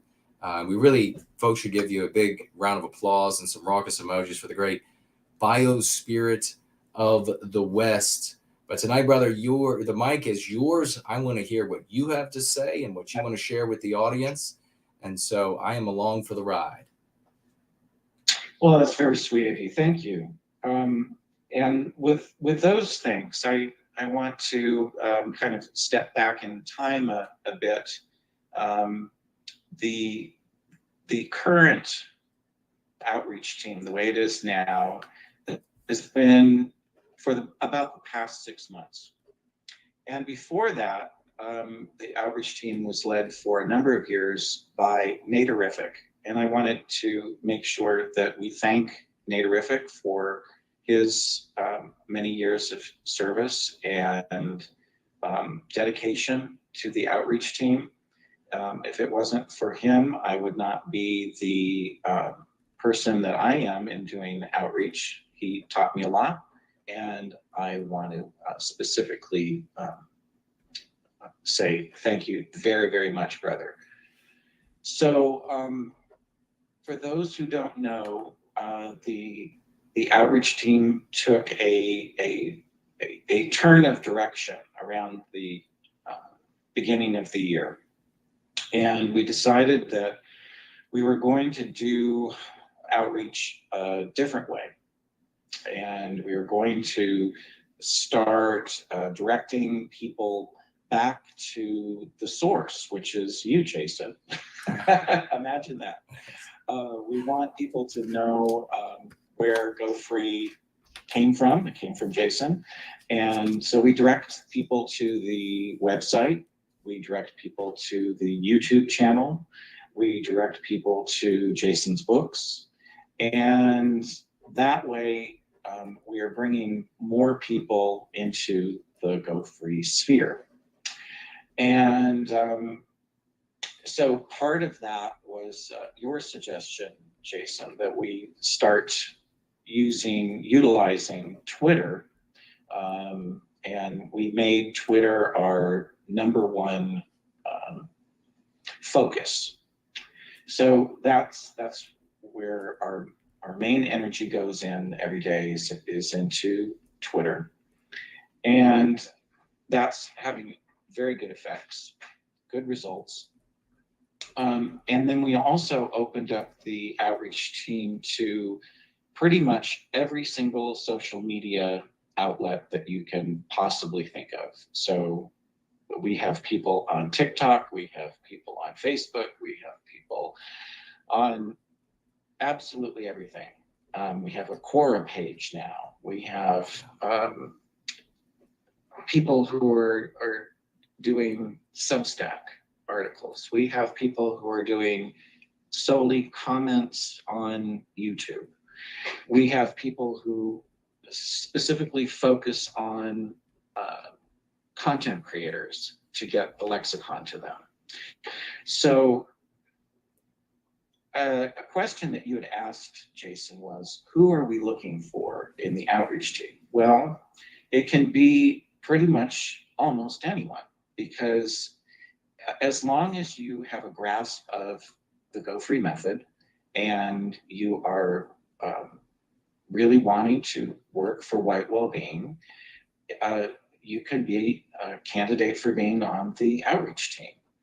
And it can be you just working by yourself and doing whatever you want to do. And you can also do things in groups, as you've pointed out, Jason. So it's not a firm commitment to a set amount of time. You don't have to be there on a certain day. You're not going to get yelled at if you don't show up. So if you want to take a couple weeks off, that's totally fine. If you only want to show up 1 day a month, that's totally fine. It's however it works for you as the volunteer. And we're looking to make it more of what can the outreach team do for you as a volunteer rather than what can you as a volunteer do for us. So in that regard, if you join the outreach team, what do you get out of it as an individual? Well, you would get your camaraderie with your brothers and sisters who are also doing the outreach. You can get help and assistance if you need upvotes, if you need help with particularly nasty anti-white that you've run into. We're right there to step in and give you assistance. And we have things like the meme lab, which is a place where we store all of the memes that we have created, and they're all there that you can go in and access and use for your commenting delights. We also would love to have more meme creators out there. So if that's something you like to do, we'd like to have you come and join us. So that's kind of it, the way that we've reshaped it. And one of the things I was thinking over the last week or so, Jason, is the way that you've been framing the team. You've been calling it Team White Wellbeing. Yeah. And that's what we are.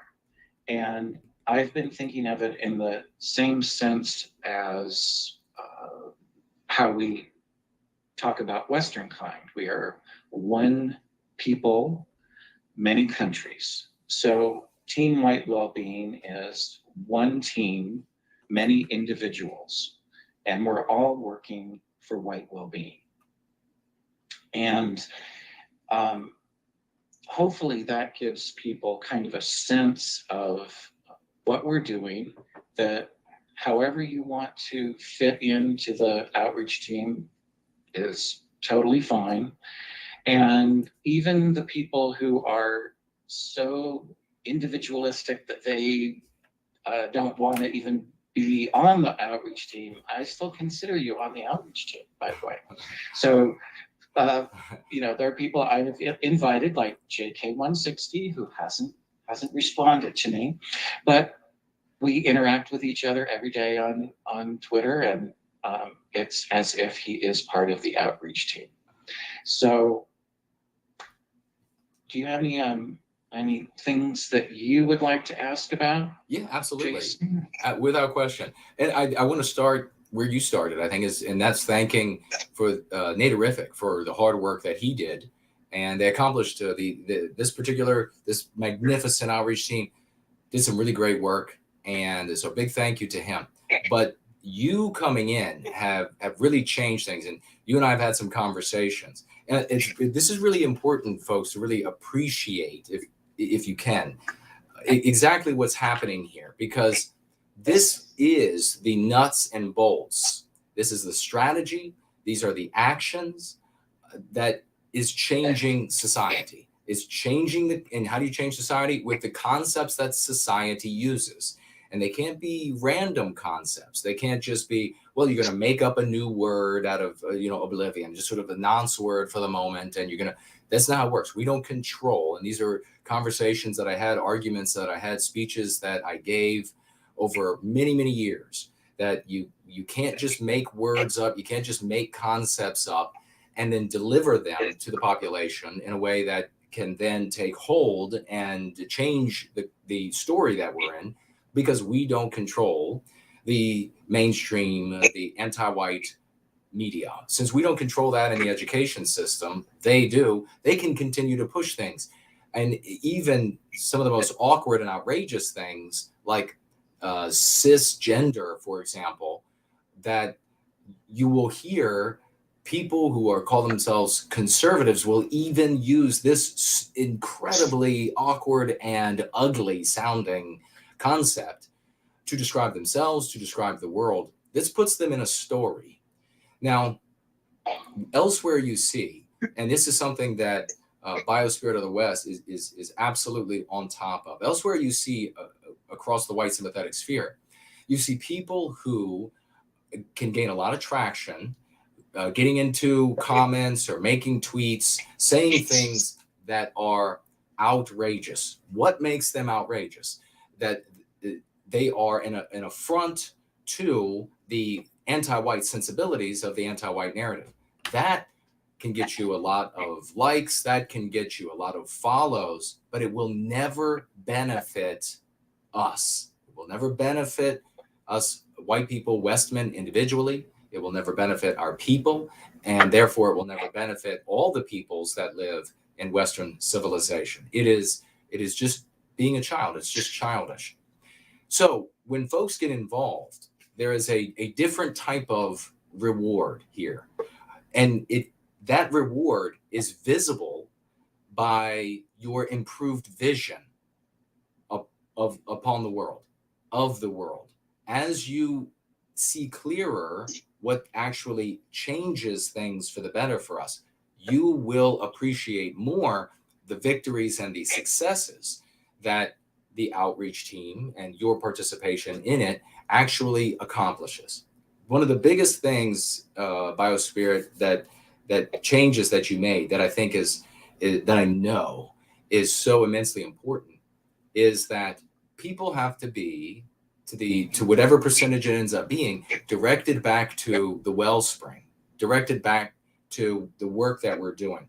Because if they're not, then our numbers, you can only volunteer for so long. Our numbers will just slowly, through attrition, people having emergencies or exigencies in their lives, and they disappear for a while or forever, the numbers will just decrease. So while it's true, and I think this is magnificent, and BioSpirit has dug into the concepts of leadership. And so this is a person you can really trust, and dug into how to get folks to work together productively in a way that is going to fit in your life, so that, just as BioSpirit, I want to echo what he said about when you decide to participate, there's no time card that you have to punch. There is nobody's going to yell at you if you're not there for a day. You throttle back your participation for a while and you throttle it up for a while. There are many benefits, and we can talk a little bit more about the benefits. But one of the places that the benefits begin is being able to see that you are making change in the world that is bettering our chances of recapturing our destiny. And you can do this in an organized way. This is organization, planning, playbook of forethought.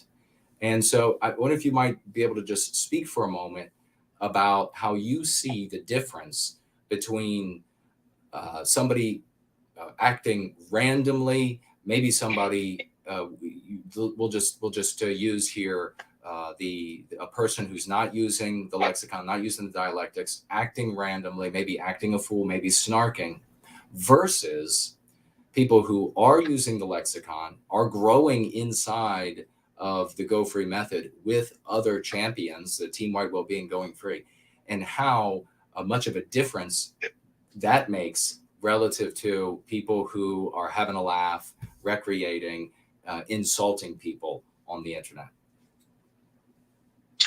Well, what I see is it's a lot of the same comments that are being made, that have been being made for the last umpteen decades. Yeah. So the snarky people just say the same stuff that our parents and grandparents have said, and it never goes anywhere, and it never does anything, and it's just a big so what. And what I'm seeing with the people who are using the Go Free method is we're actually, as we say, we are making a difference, because other people are starting to make the shift. And as I've said in our Twitter group recently, it is looking to me like the curative contagion is really taking off, because every day now I am coming across just random people who I have never seen before on Twitter, and they are using our meme curatives to the letter. They are using our lexicon.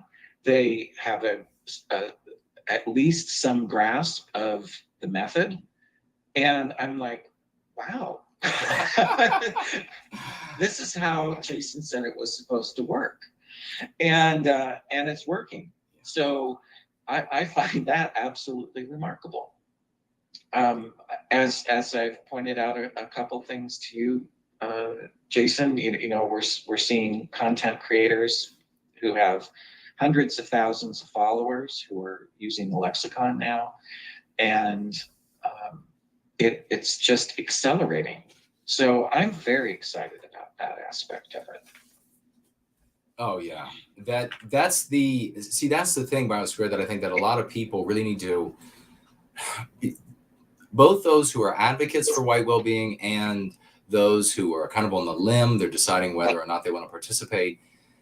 We need to communicate this, and those folks need to understand that these concepts have been created and tested to achieve a very specific goal, which itself serves the goal of placing the individual, a white person or non-white person who is also opposed to anti-whiteism, in a context that they are empowered and they can advocate and advance opposition to anti-whiteism in a way that the vagues out there will perceive as moral and legitimate and worthy of standing beside and supporting. And it's because of that time spent doing this is participating, whether you're doing solo or you come into the umbrella of the outreach team here. It is the time doing that is changing the world. And that is the thing. People are taking it up. Words that, particularly like anti-whiteism, that's been all the result, folks, of outreach team and solo advocates in service to white well-being using the Go Free method have achieved. And so this is something that you too can be a part of. And it's so that's something that's rewarding for you. This process is rewarding for you. You can get into these conversations, and just as a solo actor, even you can get into these conversations and you can have these moral, ethical victories over your opposition without having to walk away from the conversation, literally or figuratively, of feeling like you're essentially saying to yourself, damn this world and damn them, and at least I insulted him really well, or what have you. You can walk away from it knowing that you have morally and ethically defeated an anti-white, and that any onlooker, anybody else who's aware of this, is aware of that conversation or argument, is also aware of it, and they're coming away from that. It's a very powerful place to be. So I think the very first thing that folks should know when they're considering, well, should I participate in the outreach team or not, is that you have pulled Excalibur from the stone here. You have concepts that are curative contagion, as BioSpirit pointed out, that and what we mean by that is that people selfishly want to use them. It will work for them in their opposition to anti-whiteism, even if they don't know that it's called anti-whiteism just yet, etc. They want to take them from you. So you're going to have successes there. But beyond that, you have this team that you can involve yourself with. And there are numerous benefits to being a part of the outreach team. And we'll talk about get some more thoughts from BioSpirit on his leadership, maybe like a leadership philosophy in just a moment. But I want you to think about, if you're hearing us right now live or in replay, that BioSpirit of the West just pointed out that if you're already out there on Twitter, on Gab, on any of these other platforms, and you are opposing anti-whiteism to one degree or another, that if you will participate on the team, you can be supported. You can bring your argument. You can bring your scenario to the team, and you can ask for feedback. You can ask for them to come in and help. I've observed this firsthand, watching a team member get into it with somebody on one of these platforms, and the team show up and hammer away with these other points from the Go Free method and totally decimate the anti-white. That's something that is extremely rewarding and so different and so superior to just saying a bunch of ugly things. So you have that. You have the educational aspect of it, which simultaneously is improving you as you are learning more about the Go Free method and you are applying it in your conversations. You are applying it to yourself. You're building counter triggers to the meme pathogens, anti-white concepts. It's all it is.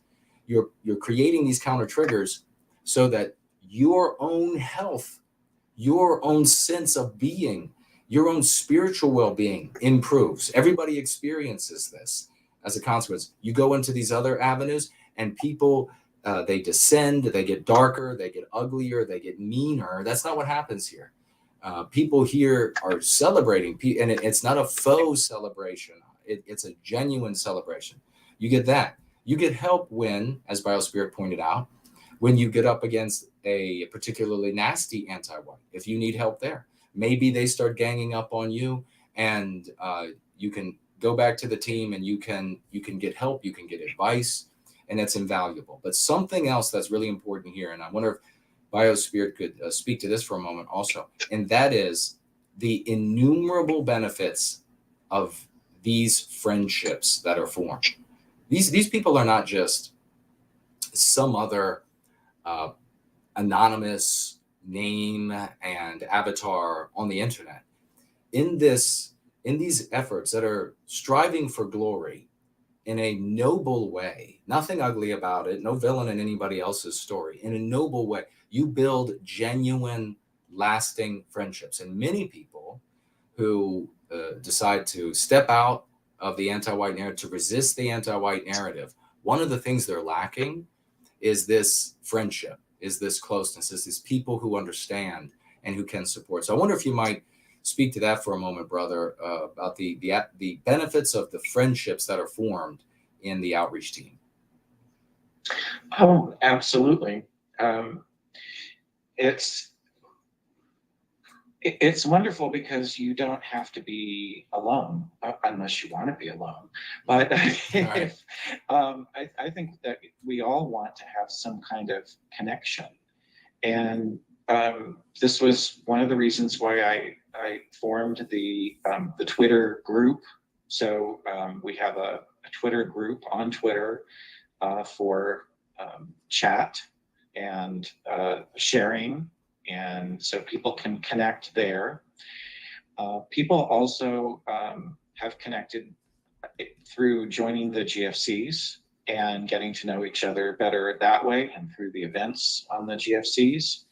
And also by doing the call-ins. So Shauna Shaw does a group voice chat every Tuesday, and people get on there and talk and get to know each other better.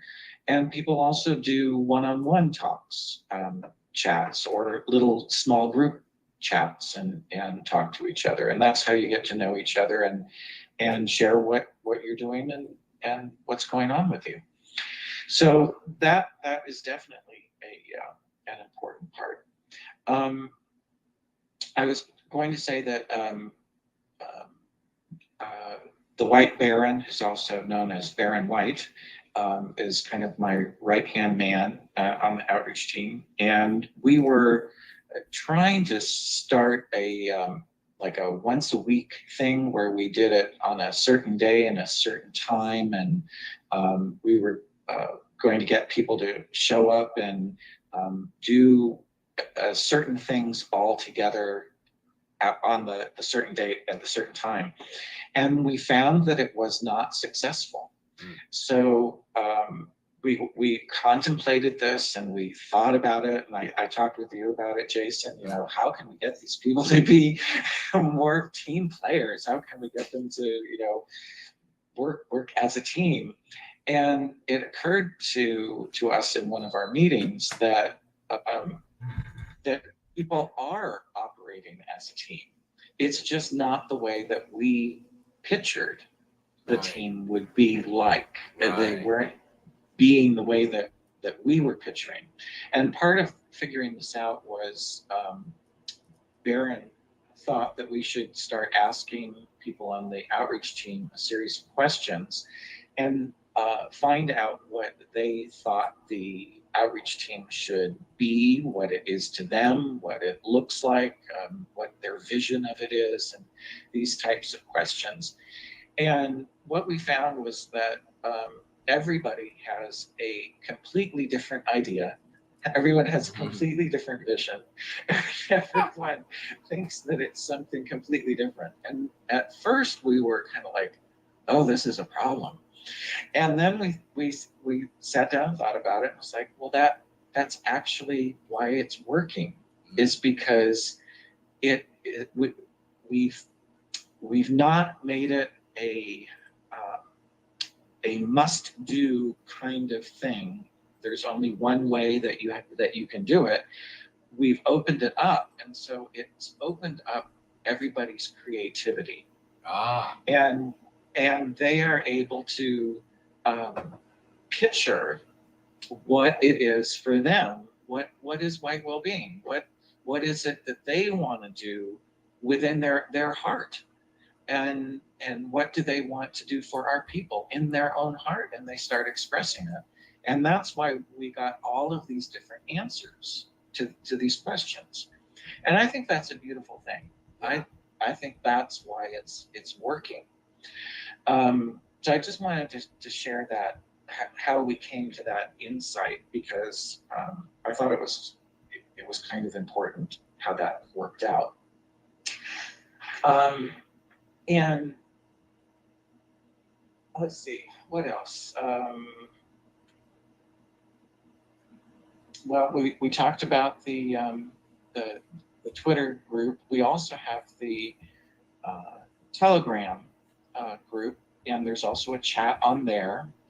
And we have all of the different topics for the different platforms. So whatever your platform of choice is, that's where you can share what it is that you're doing there and get help and assistance there. And we even do that on the Twitter chat. So sometimes people have a particular YouTube thing that they think everyone should be interested in, and go and do some work on the comments. And we share it there also. So, yeah. Now let me ask you, how do you visualize the perfect, or a good, I guess maybe so shy of perfect, team member on the outreach team? What does that person look like? How do they operate? What are your expectations? Well, that's has a big range also. So we've had everyone from, like, for instance, a Nocturnia who showed up, and she was absolutely perfect from day one. I did not have to explain anything to her. She was just like someone who came out of the stars. Wow. An amazing person. Now, Nocturnia had not even read the Go Free book because she was not able to access it in the country she lives in. And so everything that she knew was simply from watching the Go Free streams and all of your shows, Jason. Amazing. And she really picked it up. So we have people like that who just hit the ground running, and they're just amazing. Then we have people who come in, and they were more like the way that I was when I joined the outreach team. When I joined, I was like, what am I supposed to do? What do we do here? Yeah. And we do have people who join, and that's their basic question. And that's fine too. And what I generally tell people who are more like me is do what I did, which is you find someone to emulate. You find people who are doing outreach in whatever platform it is that your interest is, and you copy what they're doing, and you figure out what it is by emulating them,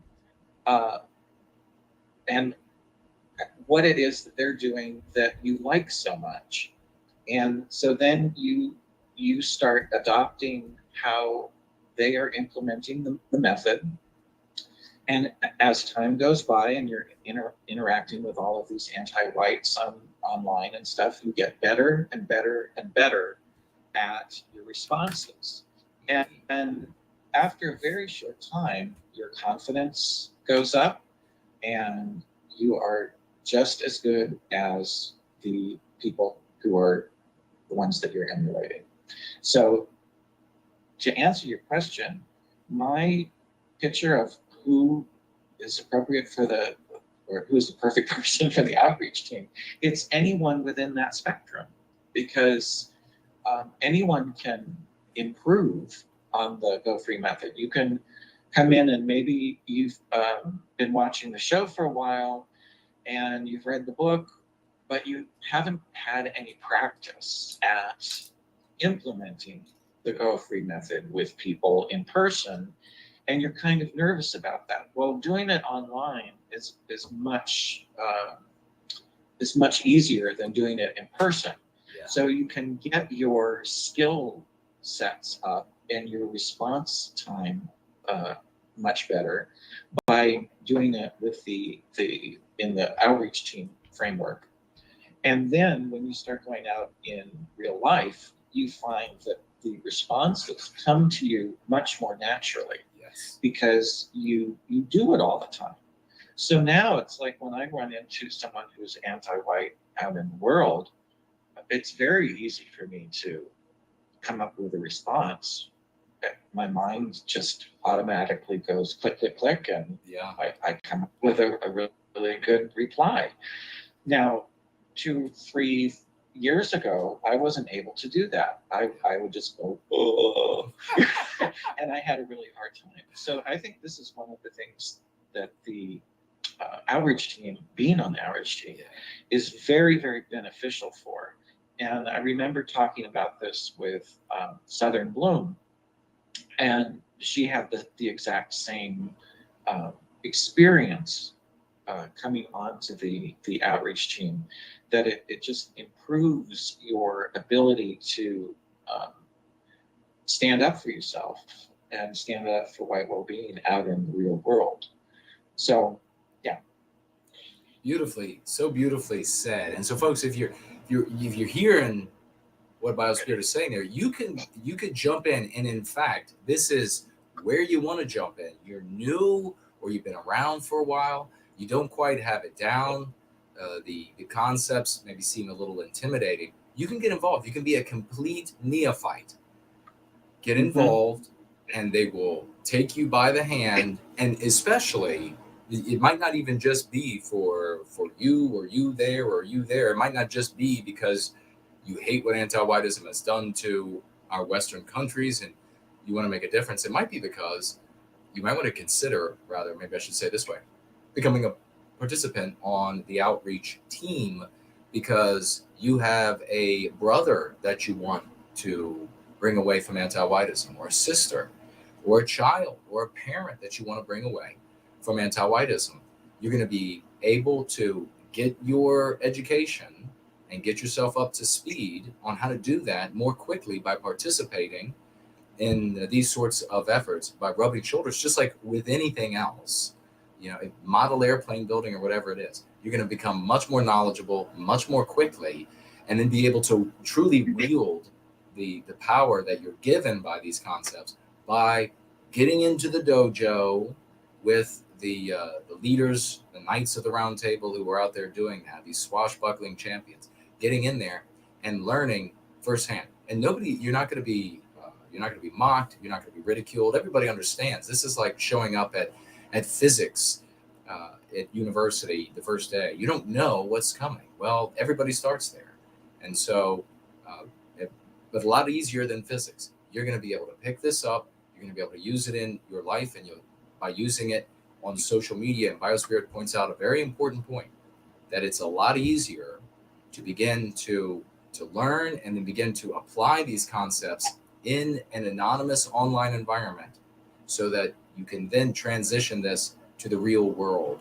And you'll go from being somebody who didn't know what to say when the anti-whites said X, Y, or Z, to somebody who knows exactly what to say in that moment. In fact, some of the responses are we've made it so infinitely easy for you to win that you can't fail. You just have to learn those responses. You don't have to have like a miniature Jared Taylor on your shoulder, or a miniature whatever person on your shoulder whispering in your ear all of these convoluted things to respond that fail anyhow. You're going to learn exactly what you need to know to be able to get right to the business of transforming your life, the lives of those around you, and therefore our civilization. And these folks, when you really want to ask, I guess, think about in years to come, what do you want to be able to say that you did? Do you want to look back and say that, well, there's been all this big change, and you can already see the change that Team White Wellbeing has achieved across planet Earth? This dedicated, intelligent group volunteering their time. Do you want to be able to, in years to come, look back and say, I was part of that change on planet Earth? I'm a middle class guy or whatever, but I made this change on planet Earth. Do you want to be able to say that you were part of that? Or do you want to be able to say that you were some snarky person on the internet, you had no part in it, and then try to deny that others achieved anything out in the world? I think the answer should be pretty clear for everyone. Now, I just noticed, BioSpirit, that I think it was Promethean Kitchen is saying that he's on the Telegram. He wants to be on the Twitter outreach team. And how does he do that? You want to tell folks how they can get involved on the Twitter group of the outreach team?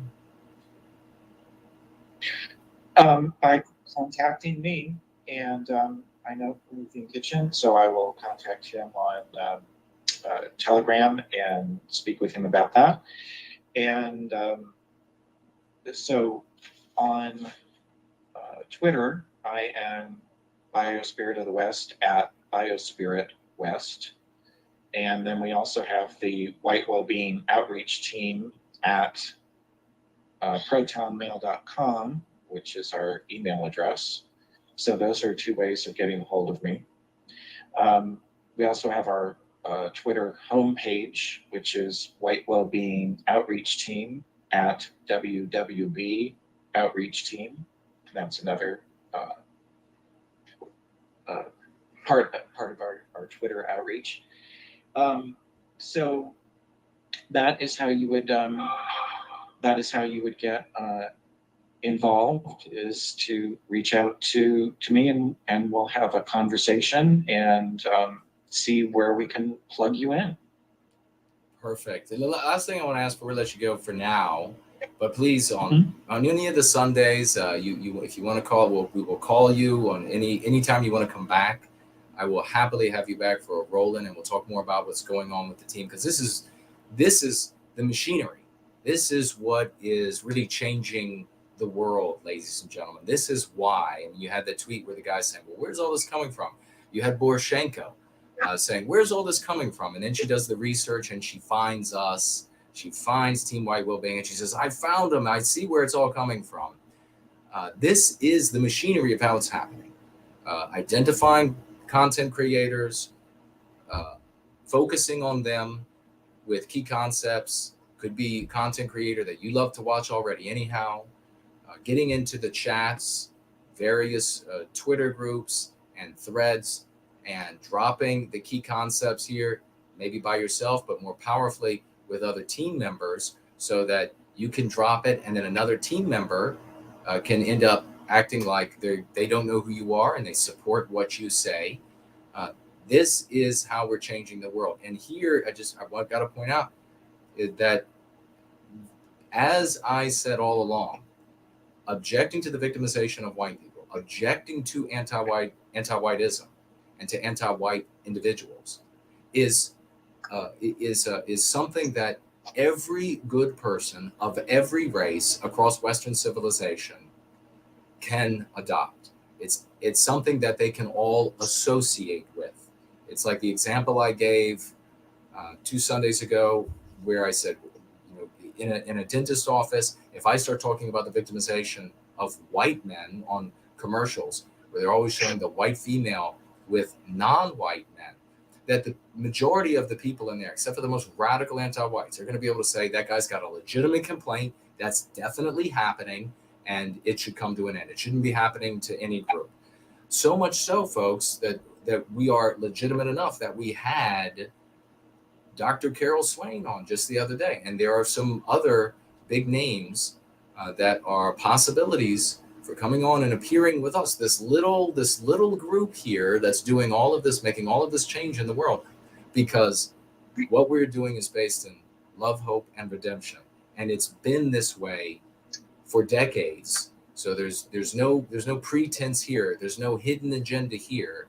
This is directly from the heart. But I wanted, before I let you go, brother, I want to ask, where would you look? What's like your vision of the outreach team over, you could do it right now, over the next like short term, the next year, or whatever you like? Where would you like to see the outreach team going?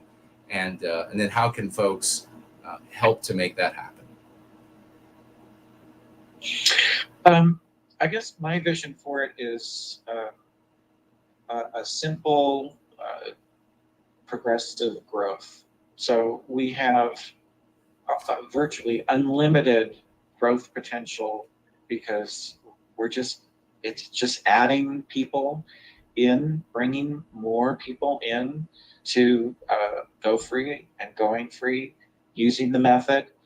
And it would be nice to see larger teams on every single social media platform. I would find that really exciting. With the numbers that we have right now, I think we're doing a very, very good job on Twitter. I would like us to be able to do that kind of work on every single platform. And that's going to mean, instead of having 100 people or so, that we're going to have several hundreds of people in the next, well, why don't we just say in the next 6 months to a year. And that's my vision for our growth pattern. And then as time goes by, that will just get more and more intense, so that the 5 key concepts, or as I say, there's actually 6 key concepts, but if we are hammering all of these different social media platforms with hundreds and hundreds of our volunteers, there's no way that other content creators can ignore what we're putting out there. We've already seen what can be done with the group of people that we have now.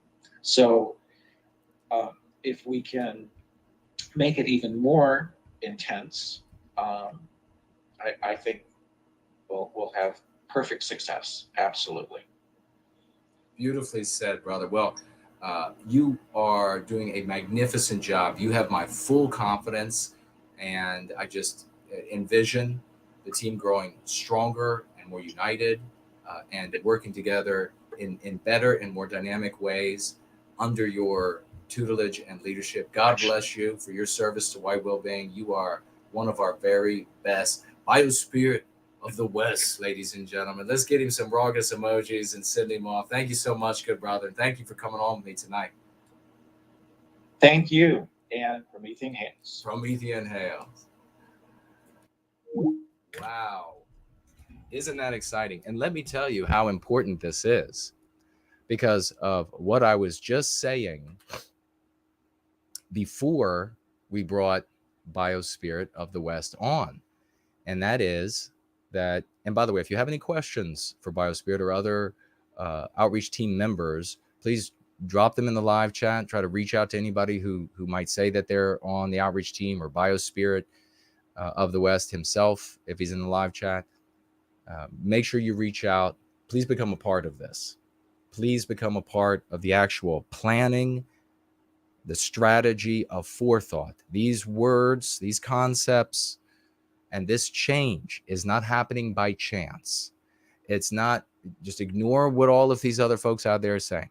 This has all along been white people with some non-white people, wonderful non-white people, who have come together to oppose anti-whiteism. And they have intelligently said, how do we do this? They've come up with ideas, they've come up with plans, and then they've been implementing the plans. And the stated proof of concept mile markers are met. That's how you know it's real. That's how you know it's not just some content creator fantasizing, that, like they will hear about this senator from Alabama. These are real things that are happening in the world. We have to be doing, by God in heaven, why isn't Western kind doing this everywhere? We are the ones who are doing it on all of planet Earth. Think about the importance there. Think about how important and valuable your life is, that you are participating in this. We are it on planet Earth. We are it for Western kind.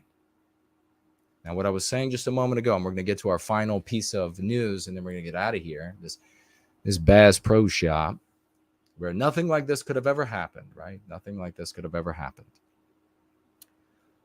But as I was saying right before I brought on BioSpirit of the West, that the manipulation and control of resistance to anti-whiteism, ultimately false flag operations, anti-white operations, anti-white ops, and they can be at any level. They can be federal, they can be different countries, they could be state, they could be private entities, they could be something in between. It could be a college group, could be a single centimillionaire or decamillionaire here or there that is funding and operating. It's very easy to do, and you have all of these people programmed with anti-whiteism. It's very easy to carry out. That this control, what ultimately ends up false flag operation, by way of the energetic members of content creators and organizations, audiences. That's how they are manipulating the resistance to anti-whiteism on social media. And it is in toto. It is absolute control. And you can go into live chats and you can see it happening every single day. You can see how there are these energetic members of the audience that demand, they threaten, they help behind the scenes. And then when you see their demands in the live chat get revealed and effectuated in the content, in the organization. I brought that up because your participation in going into live chats and dropping these concepts defeats these efforts. It defeats all of these efforts. We don't have the money. We don't have the access, maybe that some of these anti-white ops will have to access information. Certainly if they are on some kind of federal level or state level or some sort of an anti-white org flying under various names, they might be able to access information about content creators. They might be able to reach out to them in ways that we never could because of that ability to research, sort of like a detective, but with tools that are far more invasive. We can't do that. We can't redirect like they redirect. We don't have the numbers, and we can't give people salaries to put pressure. They're working in some office building here or there, whatever it might be, to make this happen, to effectuate a specific outcome. But what we can do, and the fact that this wins is all the more powerful. But what we can do is provide concepts that individuals in the audience and content creators as well will see. They will selfishly see that it will serve in their opposition to anti-whiteism. They will adopt and they will implement. And you'll see, just as I said at the beginning of the decade, that this is going to be a decade of two storms. The anti-whites are going to get stronger the entire time. And we have to be getting stronger in parallel. There won't be a diminution of their power. It'll be two strengthening storms. You'll see content creators who will be pressured by energetic anti-white ops in their audiences. It might even be a very large part of their audience, because that would be very easy for the anti-whites to do. You'll see them pushing content creators to say things that are ugly, to say things that undermine resistance to anti-whiteism, to have on guests that are their ideas are ugly and are detrimental, baneful to the Western kind and any sort of resistance against anti-whiteism. But at the same time, you'll witness that some of these content creators will start saying anti-white, anti-whiteism, Western kind, and these things will run parallel to each other. That's how you'll know that the storm that we are making is growing in parallel to the anti-whites, and that without anti-whites being able to do anything about it, and for them it will be too late, they'll suddenly find themselves in an environment where the rest of that audience doesn't want to hear any more from the really ugly guest anymore. They don't want to hear any more from this or that, because by way of the concepts that we have given them to use, they on their own can identify what is salubrious and what is baneful. This is all we have, and thank God it works. Please become a part of it. Reach out to BioSpirit of the West and get involved. And as he pointed out, you can vary that involvement a little bit more, a little bit less. You're never yelled at, and you're going to be learning and improving yourself the entire time. It's not, you've been in a lot of chat groups, if you've been in the white sympathetic sphere, implicit or explicit, and you've heard and shared a lot of things that never did you any good.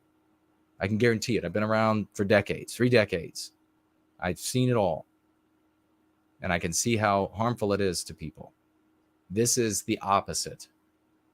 People are getting jobs and raises and promotions, and this simply doesn't happen elsewhere. So God bless everybody on the outreach team who's doing this good work. And for the rest of us, let's make sure that no one tries to take the credit away from these champions and these solo actors out there who are going free and they just prefer to operate on their own, that no one can take the credit away from these people for the work that they're doing. Nothing is more anti-white than thieving credit from those who deserve it. That's why we celebrate the champions here. So let's get to, if you all have any questions, let me know, tag me. We're going to get to the final piece of, excuse me, the final piece of news.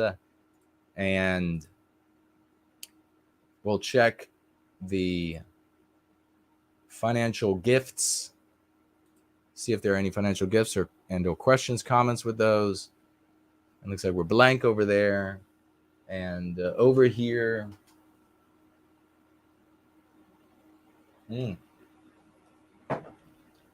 ladies and gentlemen, get out your raucous emojis. Your 07s.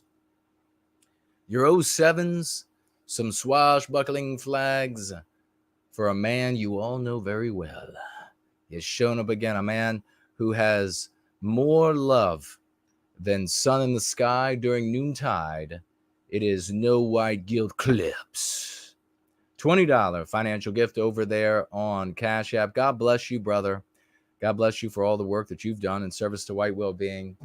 It is it's because of the few, the proud, the champions, like a lot of the names you hear recurring here, that the world is changing. So big thank you to No White Guilt Clips. Big thank you to BioSpirit of the West and everybody participating in and on Team White Wellbeing. And you heard it already, what BioSpirit of the West said, that if you're out there and you're sort of like tangential, you're like sort of in the periphery, he's already considering you a part of the team. So you might as well just go ahead and get involved. Love it. It's Fernola's here. Great to see you, champ. We played some of your music tonight. Wonderful to see you, hero. Azimuth Clark is with us. The great Sloths is here. Wonderful to see you, brother. Looks like during our conversation, a couple more champs have shown up. Knights of the Round Table. Knights of the Round Table have shown up. All right, let's check over here. Oh my God. Is this real?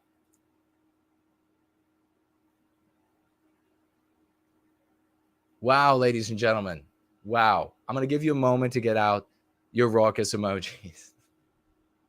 Make sure you access your raucous emojis. We're going to have to celebrate this tonight and this coming Sunday, ladies and gentlemen, because I want as many people to know as possible how absolutely magnificent a hero and gentleman and champion, knight of the Round Table, swashbuckling hero, that dude, bro, moment is. Ladies and gentlemen, broke him out. 07s, 007s, 95s for this gentleman.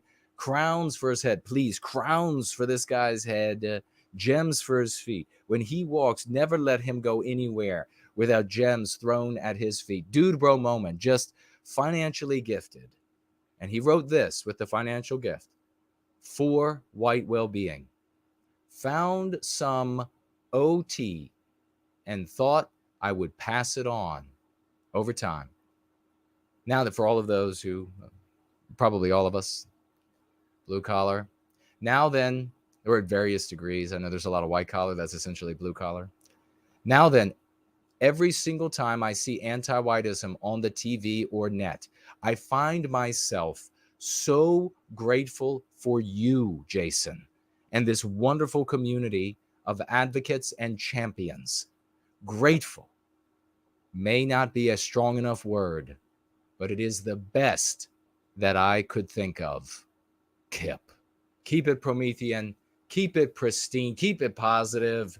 Dude, bro moment. Financially gifting 350 white well-being dollars. 350 white well-being dollars from the overtime that he worked. We're to talk about a hero. Please, let's everybody hear it. Let's throw the roof off this place for Dude Bro Moment tonight. Showing up every time we're streaming is showing up a champion. He's getting some swashbuckler. He's getting some swashbuckling, ladies and gentlemen. Let's hear it for Dude Bro Moment. I know, actually, we still have some applause, don't we, down here? Let's hear some applause for Dude Bro Moment, if we can, and some swashbuckler.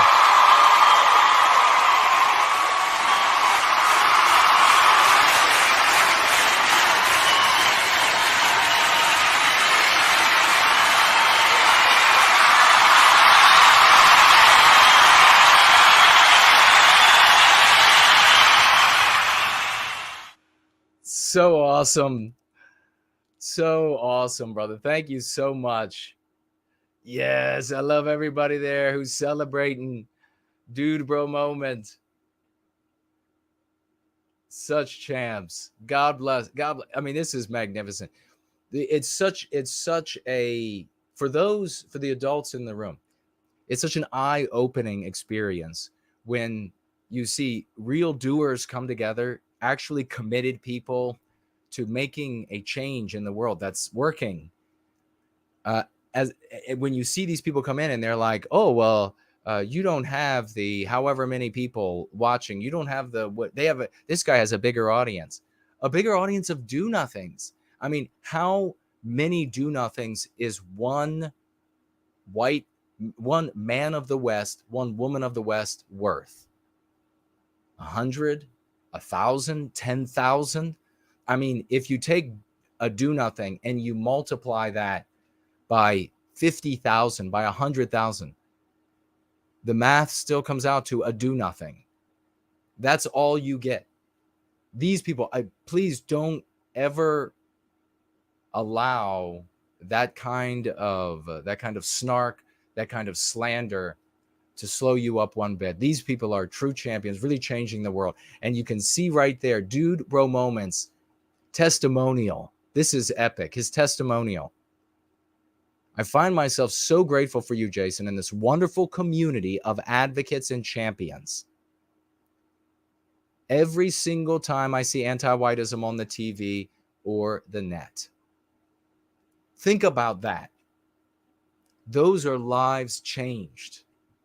And when you change people's lives for the positive, you change their world for the positive. That means you change the people in their circles for the positive. And that has its ripple effect throughout society. That is the only way it can be done, and that is the way we are doing it. Coming generations will look back at this time. They will celebrate these people. They will celebrate all of you. For real, not kidding. They will celebrate every participant, every volunteer, every hero, every doer, and they're going to look at the graves of all of those do-nothings and all of those slanderers and snarkers out there, and they're going to absolutely hold them in bottomless contempt. So true. God bless these champions. Halos on everybody's head. Really, truly, it's a blessing to be here. Baron White is here. Look, First Last is here. Oh my God. Carlisle, young lady, is with us, and she's on her game already with the anti-squirrel rhetoric. Didn't get adversely psychologically affected all by the squirrel attack that happened many years ago. She's totally healthy. It's just one. Waylon is here. Great to see you. Promethean Promulgation. Wonderful to see you. Wow. What an evening. Well, why don't we get on to the final in Dude Bro Moment's name, and in his testimonial, which salutes every champion, every knight, every swashbuckler in this community of champions. We'll discuss the final item tonight as we push through. I'm sure, Dude Bro Moment, could you imagine working so many times in my life? If I worked overtime, I thought, if I would have thought what I'm doing right now for whatever is going to go to changing the world, how much more valuable would those dollars have been to me? I didn't have us.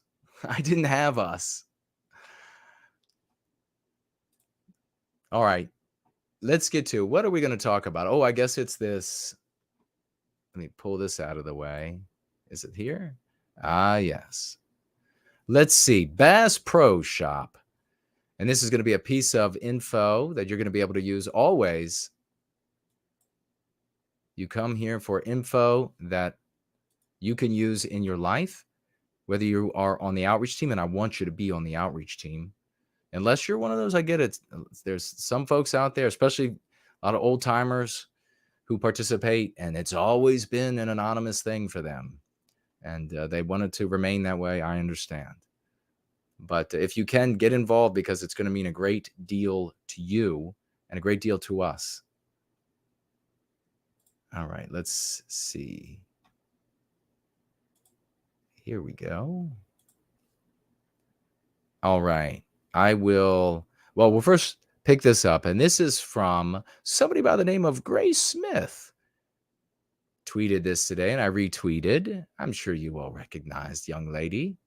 She says, as norms and customs are destroyed one by one, we are left to watch as Western civilization falls to the ground around us. Push back on the destruction of the West. NoWhiteGuilt.org. What do we see here, ladies and gentlemen? Perfectly spoken. Let's see if we can do this. Does that? Okay. Take a look at this. Well, we'll pause it right there. Is this blue light special? What's happening here? Does anybody know? Did anybody else see this video?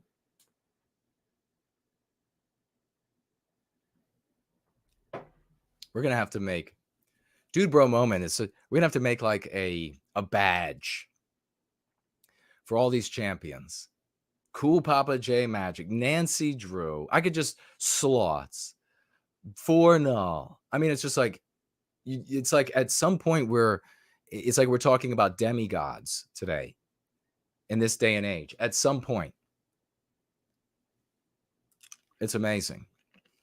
And take what I'm communicating to you about the way that anti-whites control opposition, the way that they create false flag opposition now, the way that they control the resistance.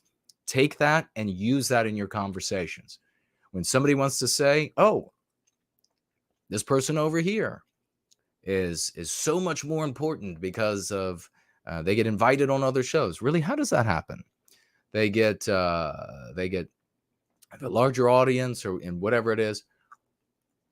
Take what I've shared with you today about this new means of control. It's been going on now for a handful or more of years. We've been talking about it for as long, but it's becoming ubiquitous now. Control of the content creator, control of the thought leader, the organization or organization leaders by way of energetic online audience members that can provide detailed info on opposition, that can get them into interviews in mysterious ways here and there and everywhere, that demand that certain subjects be discussed, addressed, and handled in a very specific way. And then the content creator, since it's sort of the squeaky wheel that gets the attention, just relents to that very aggressive part of the audience. It's such an easy means of control now. It's going to be, we are all there is to push back against. There's no other way to push back against it except by the method that we're using. So here we have a Bass Pro Shop, and you have a guy in blue and a guy in green. I should say, is it Blue Light Special or the Jolly Green Giant? Which one is it? Well, we've been talking about it here. There's only one way to talk about this, but I think it's worthwhile to first mention the way that Midwittery would approach this, the way that they would burn their reputations, the way that they might lose their jobs, the way that they might lose their loved ones, the way that they might turn their children against them or their parents against them, the way that and why would, of course, that happen? Because those relatives and friends, they can see the ramifications for themselves in their association with you, saying such things, holding such opinions. How many guys out there, like, when over the years, they've wanted to say something kind of ugly and they've been at a restaurant or something, and then the wife or the girlfriend says, shh, you can't say that out loud, right? You can use the lexicon of go free out loud, and people will join you in on it.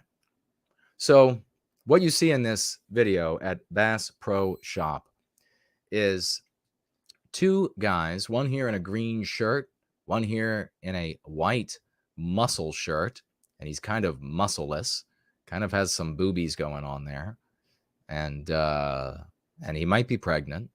Maybe he is. Maybe he's a transformer. And they have decided to go to the Bass Pro Shop and acquire it. It appears that maybe they have an incontinence issue. Is this a toilet that they are taking from the store? Does anybody know? It looks like a toilet. Is this like a camping toilet? Oh my God. Where are my glasses? No way. No way this is a toilet. Of all the things to steal, I mean, why don't you just send the message? It can't be a toilet. Why don't you just tell everybody you're in diapers? And it says extra large. What is that?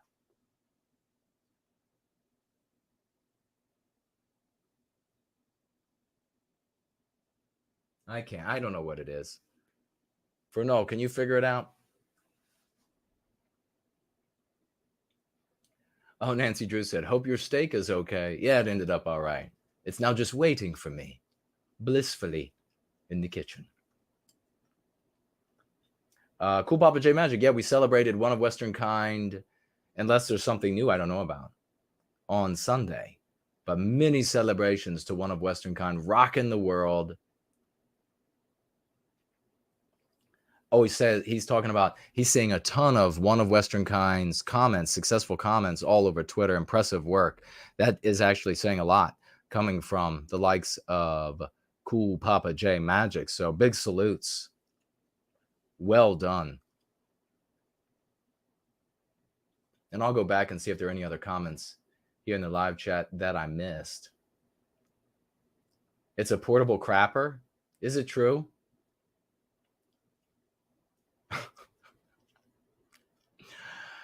Oh my God. If it actually is. Dude Bro Moment is in the live chat. There he is. Wonderful to see you, champ. Oh, Slots did it perfectly. That actually, Slots, that should be like on a plaque.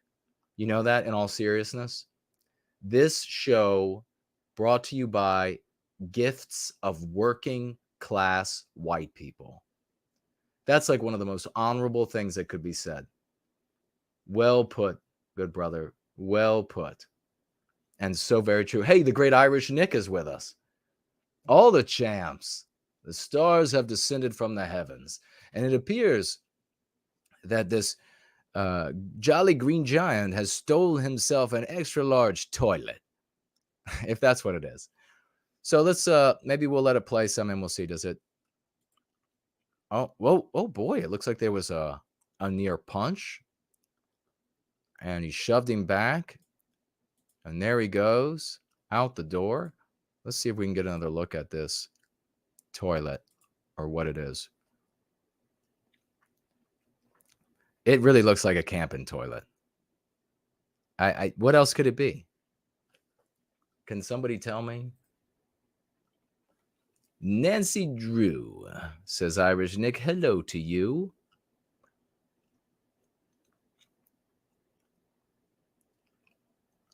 The great Baron White is with us and saying we're killing it on Twitter. Yeah, you guys are.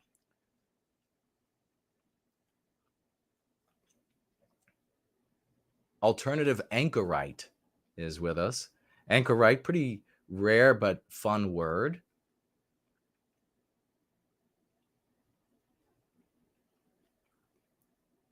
Blood Banshee says portable crapper. An anchor. Well, maybe that's what the Jolly Green Giant here is. He's an anchorite. He's living out there on his own. And why dig a toilet when you can just go and get one plastic made from China? So where the analysis begins and ends for everyone else in the explicit white sympathetic sphere is, oh, well, here's a black guy. Yep, it's a black guy. True. And his buddy is also a black guy who's in on it. That's, I guess, going to maybe fight off if there's a scuffle or something. He'll come into it and participate.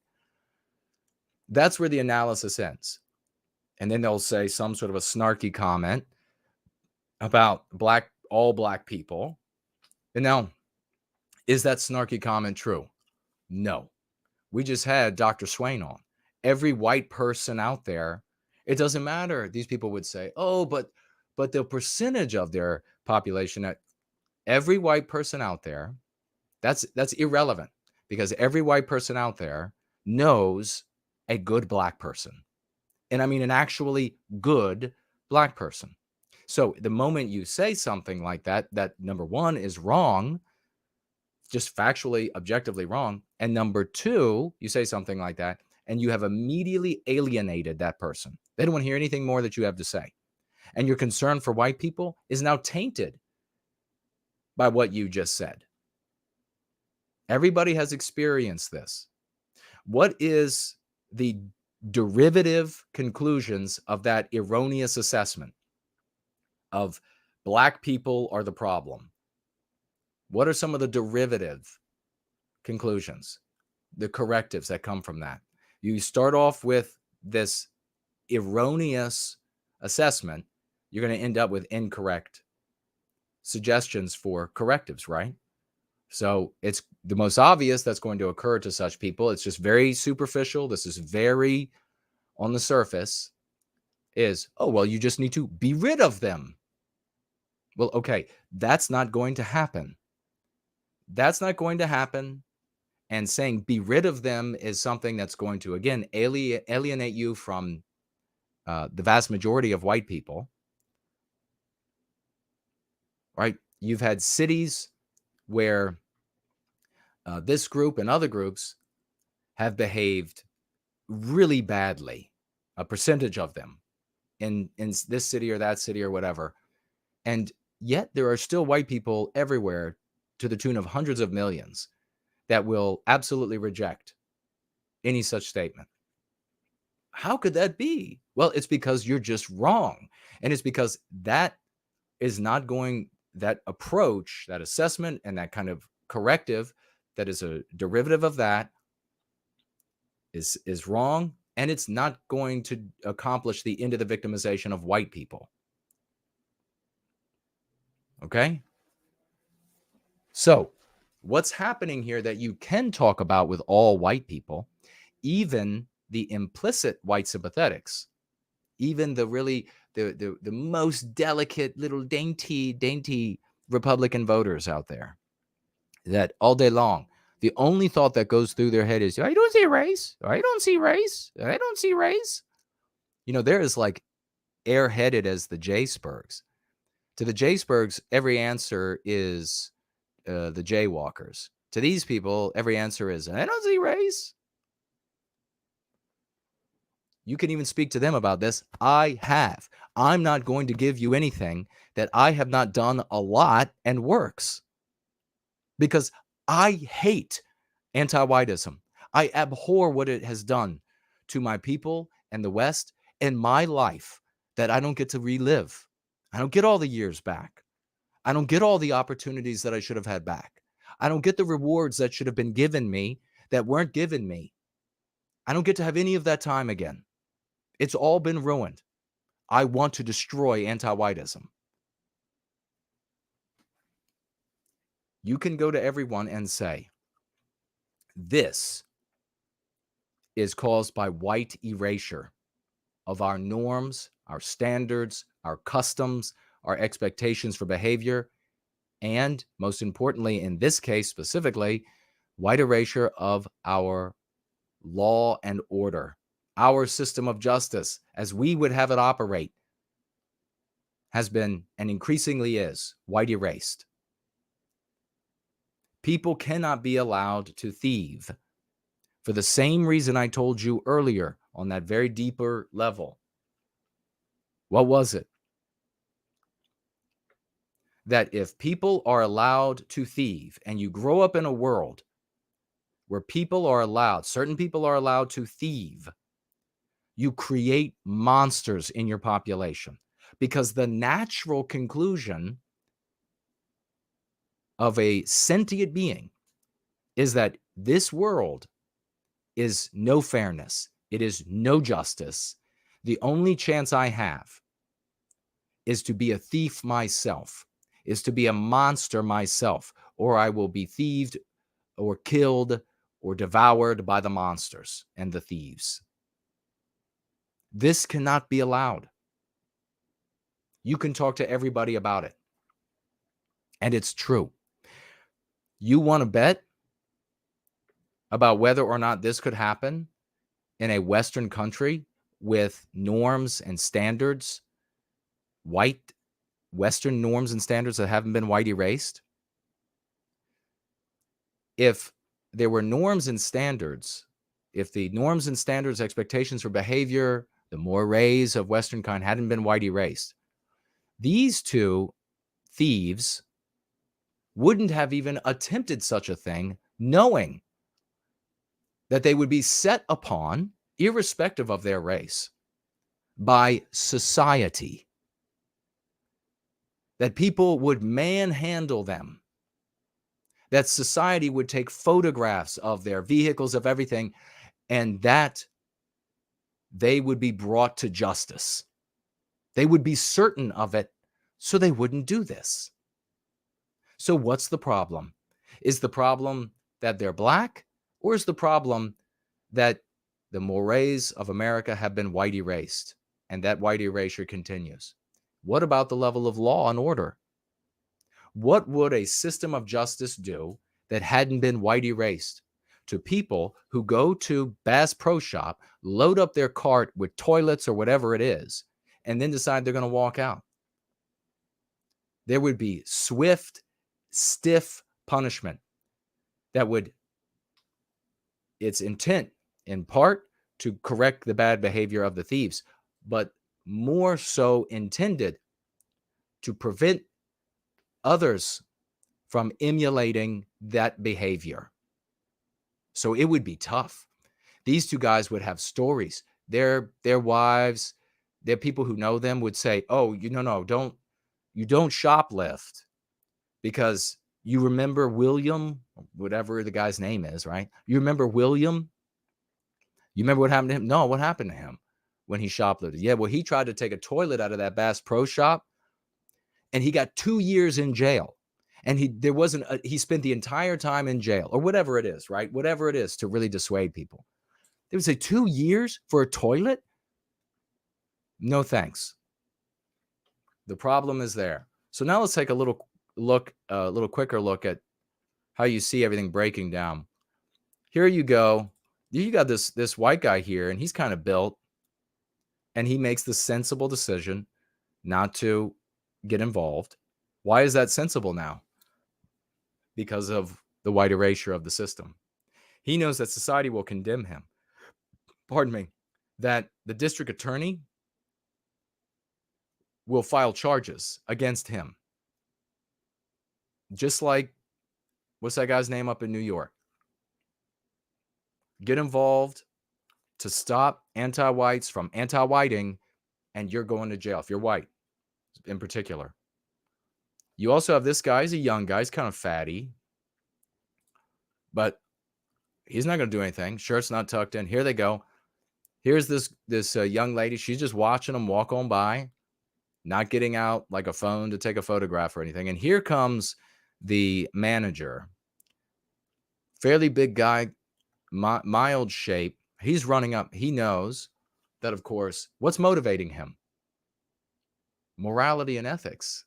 What's left of Western norms and Western civilization? If that was not left in his head, would he follow them at all? Would he try to stop them at all? No. So what you're seeing here are the ghosts of what is left to be white erased. Mark my words. If we don't recapture our destiny, the next generation of this guy right there will pocket something from his own store when the thieves leave, because he'll know that all attention on the videos and everything when they review it will be on these guys. That was that child I was talking about a moment ago. So here he comes, the ghost of Western norms, expectations, mores, law and order in his mind. He comes running up to say, hey, he drops something. I don't know what that is. Maybe his walkie-talkie. And he's like, hey, you going to pay for that? Yeah, he needs to work out some. I mean, but it is what it is. You know, people work for a living and we're fed poisons. The only way to eat easily. Now, it's insane, isn't it? There should be healthy food. If we were in charge of our destiny, there would be healthy food, delicious, that is as readily available as the poisons are available today. But it's not. So instead, all this guy has to do, he's got to work his ass off to pay his taxes so that they can be pilfered from him and given in anti-white schemes under various names. You can come up with dozens of them. Reparations being only one.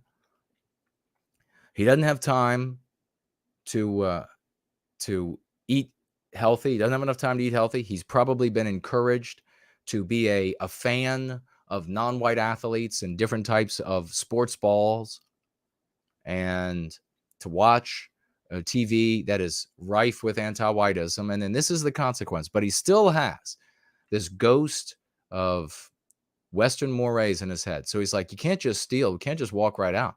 And he steps up there and he grabs the cart to say, hey, guy, you gotta pay for this. I am not going to recommend you do that. It's not worth it. Society is too anti-white. Too many nodes of power are held by anti-whites. Your options for redress, if you are experience an injustice in the by way of the court system, an attorney, whatever it is, your options for redress are nodes that are also in the hands of anti-whites. So this is not going to be how he remedies the problem of anti-whiteism and white erasure. What could he actually do? Let's see for a minute what he does. He grabs the cart, and of course, the Jolly Green Giant decides, and this is a muscular guy right here. Look at his shoulders, his chest. If he punches him in the face, he could do a lot of damage. So the manager intelligently backs off from that. He probably also saw what was coming from behind. I don't know if you can see my cursor, but this guy, if he's right-handed or southpaw, was going to suddenly become a fist and would, in my opinion, if he had tried to grab him or grab this or get into a scuffle, and then these all would just be watching this guy lose his teeth, break his jaw, break an eye orbit, maybe lose his vision. Maybe one of these guys stomps him into the ground. For what? What this guy should do is he should break out his phone. He should get photographs and video of this. Of course, he's going to provide those to law enforcement. He's going to get it photographs out in the street. Now, I know that the guy, what was that, at a Walmart or something, got fired for ripping the aluminum foil off of the license plate. This guy could take photographs. He could take video, walk back inside. He's going to be boiling with rage. He will, of course, as I said, provide those things to law enforcement, but he will also take those things. He will get online, and he can use the Go Free method with that footage to change the minds of tens, of 20s, of hundreds, of thousands, of 10,000s. Imagine him telling his story and saying, if it weren't for white erasure, this wouldn't be happening. Now, what is an alternative? What if he went online and said, well, these damn, and then racial slur for blacks? No good for our people. He then loses his job. The wife then wonders whether or not she should be with him, since society is pointing its metaphorical guns at him, getting ready to socially lynch him. Right? His children are frightened if he has any. What if he says, he videotapes this and he says, well, you know what? It's because of the Jews, then. That must be it. Don't do that. Same thing is going to happen. No one is going to be able to see those ugly assertions. They're going to have black friends that are good, normal, righteous, honorable people. They're going to have Jewish friends that are normal, righteous, honorable people that aren't out there harming white people intentionally. They're not going to hear any of it. He's just going to suffer for it. Again, what do you think about content creators that encourage that type of behavior that will result in that outcome? They'll tell you, like the one guy that wrote in on Sunday, oh, well, there's going to come a time when enough people have been saying it's a lot worse. And a lot of people have had their lives ruined. And And your claim there about at some point there'll be enough, that requires a prerequisite, a premise that no longer exists, which is that there are all of these nodes of power that are in the hands of white people that will just, it's essentially the white sympathetic explicit version of saying no that we hear from the implicit white sympathetics, isn't it? At some point, they're just going to say no, and it'll be over. No, that's not what's going to happen. That's not what ever has happened. And more importantly, the vast majority of these nodes of power are in the hands of anti-whites. So that's not going to happen. There is one way to fix this. And he's thinking now, like he turns to the friend that he knows is there. And I don't know what he's saying to him. I don't think there is sound. No, it's on. Might have said, I could see him saying something as dumb as, is this your friend? Will you help me stop him? Or will you help me stop this guy? Do you know who it is? Or something like that. Or he could have said, you guys are in deep trouble. I saw you together collecting this stuff. But let's back it up a little bit. What do you see him do wrong, just as an aside? Right here. What is this guy doing? The white guy in the blue shirt. What is he doing wrong right now? He's taking his eyes off of someone who is participating in a theft, a violent theft, because they're just openly doing it, who is closing the gap between the two of them. You see that? This video could have very well ended differently with this guy here smashing him in the side of his face. And who knows what kind of damage it would do. So for everybody watching, I want you to see this moment right here. It didn't happen that way, but you very well could have been watching the rest of this video with this man on the ground, on this concrete floor. Maybe he whacks his head on the floor and dies. Maybe he whacks his head on the floor and his brain damage. Maybe the punch causes brain damage. Punches can kill people, especially when they're not ready for it. So you could very well be watching this video where this potentially hard worker, husband, maybe father, is lying on the pavement. How many times have we seen this? Blood and piss coming out of him on the floor. So use that visual to remind yourself that if there is ever a scenario where there's someone violent, potentially violent or already violent, that you keep distance from them and you keep your eyes on their hands. Glance up at their face, but their hands are the thing that are going to get you. And if you're looking at their hands, you'll see their legs if they decide to start moving towards you. So you make sure you get distance. He should have, this guy right here, first of all, he shouldn't have tried to grab this guy. But then when he did, right here, he should have just backed away. He knows this guy's with him. And you also don't know if this guy has a weapon. I mean, he could run him through with a knife and sever nerves, sever intestine, spilling his intestines into his abdomen. The world has become a very ugly place because it's getting white erased. All right? I'll see what y'all are saying about this. But please use this as I've talked about. Here comes more people. I didn't even notice. Here comes another big guy. He's also out of shape. Got his family with him. He should be keeping them back.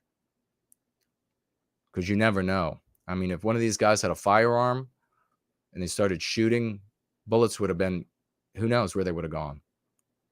Regrettably, I got to tell you all about this. If you haven't thought about it. All right.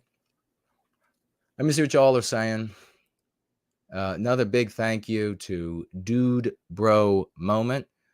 totally out of this world tonight. He's here every stream. God bless you, brother.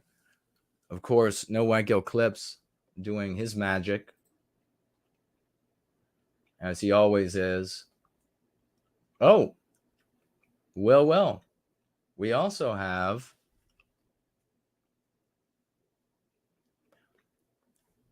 '07s for another champ. You know him well. First Last. Ladies and gentlemen, $21 financial gift over here on Cash App. God bless you, brother. First Last. He's there first. He's there last.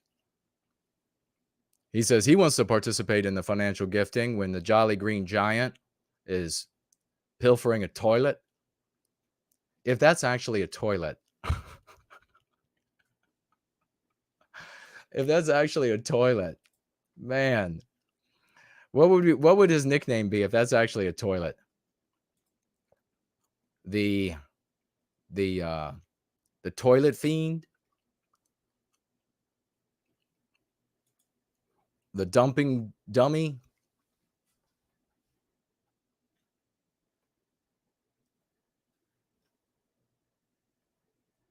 First Last pointing out, very well put, brother. We lost our American standard. It's been white erased. Our American standard has been white erased. It was like I was saying, I think a couple gatherings ago, that remember when we were all much younger, and it was left just for a little while when we were much younger. It's gone now, long gone, long gone.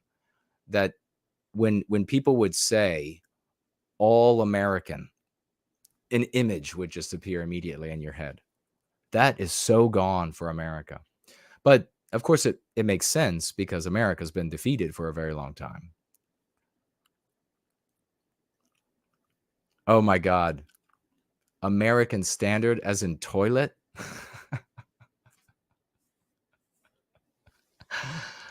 Oh, that's funny.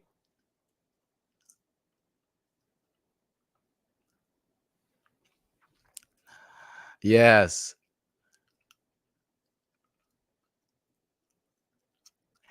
He says that was a pun. JC Denton is here.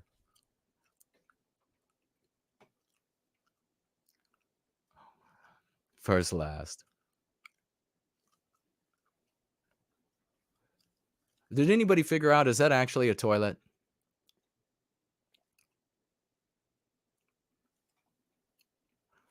Oh, I like Waylon, the toilet grabber. Grabbler? The toilet grabbler. The bummy bandit, Slot says. I was thinking bandit just now too. That's funny.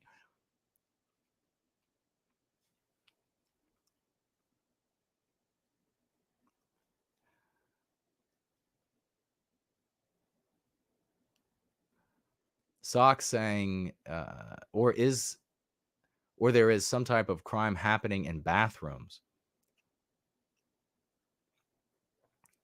I have to look back further to what you said before. Or was that in response to something I said? The great Franklin is with us, but he's driving. He's always driving. He's driving us to victory. You see First Last? I can do that too.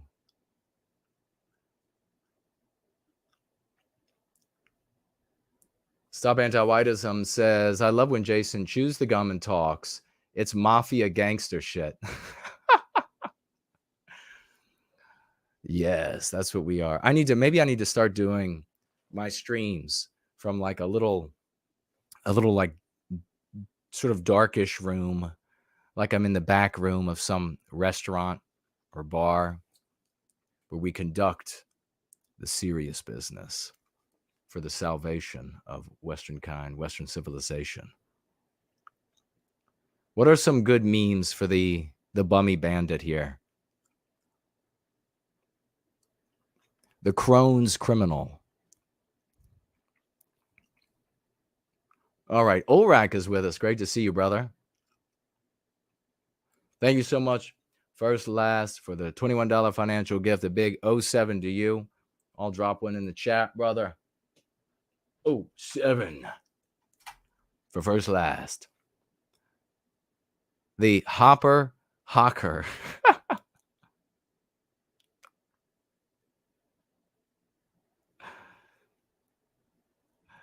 Lunder says, quote, how it feels to chew 5 gum. Insert Jason rant. Stimulate your senses.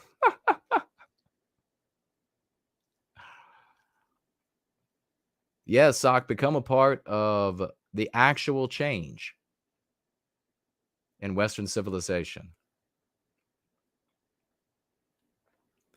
All right, I'm going to backtrack through the live chat really quickly, and we'll take another look over here. We have a Samuski on a thread writing, I think I need the shake-up, the tears, and the release that I know will come from reading both Prometheus Rising and Born Guilty. If those books will help me be a better advocate for white well-being, then I have found my life's purpose, and I have my work cut out for me. That's brilliant, brother. Samuski. That is absolutely brilliant. Well said. Well written, brother. Thank you for that.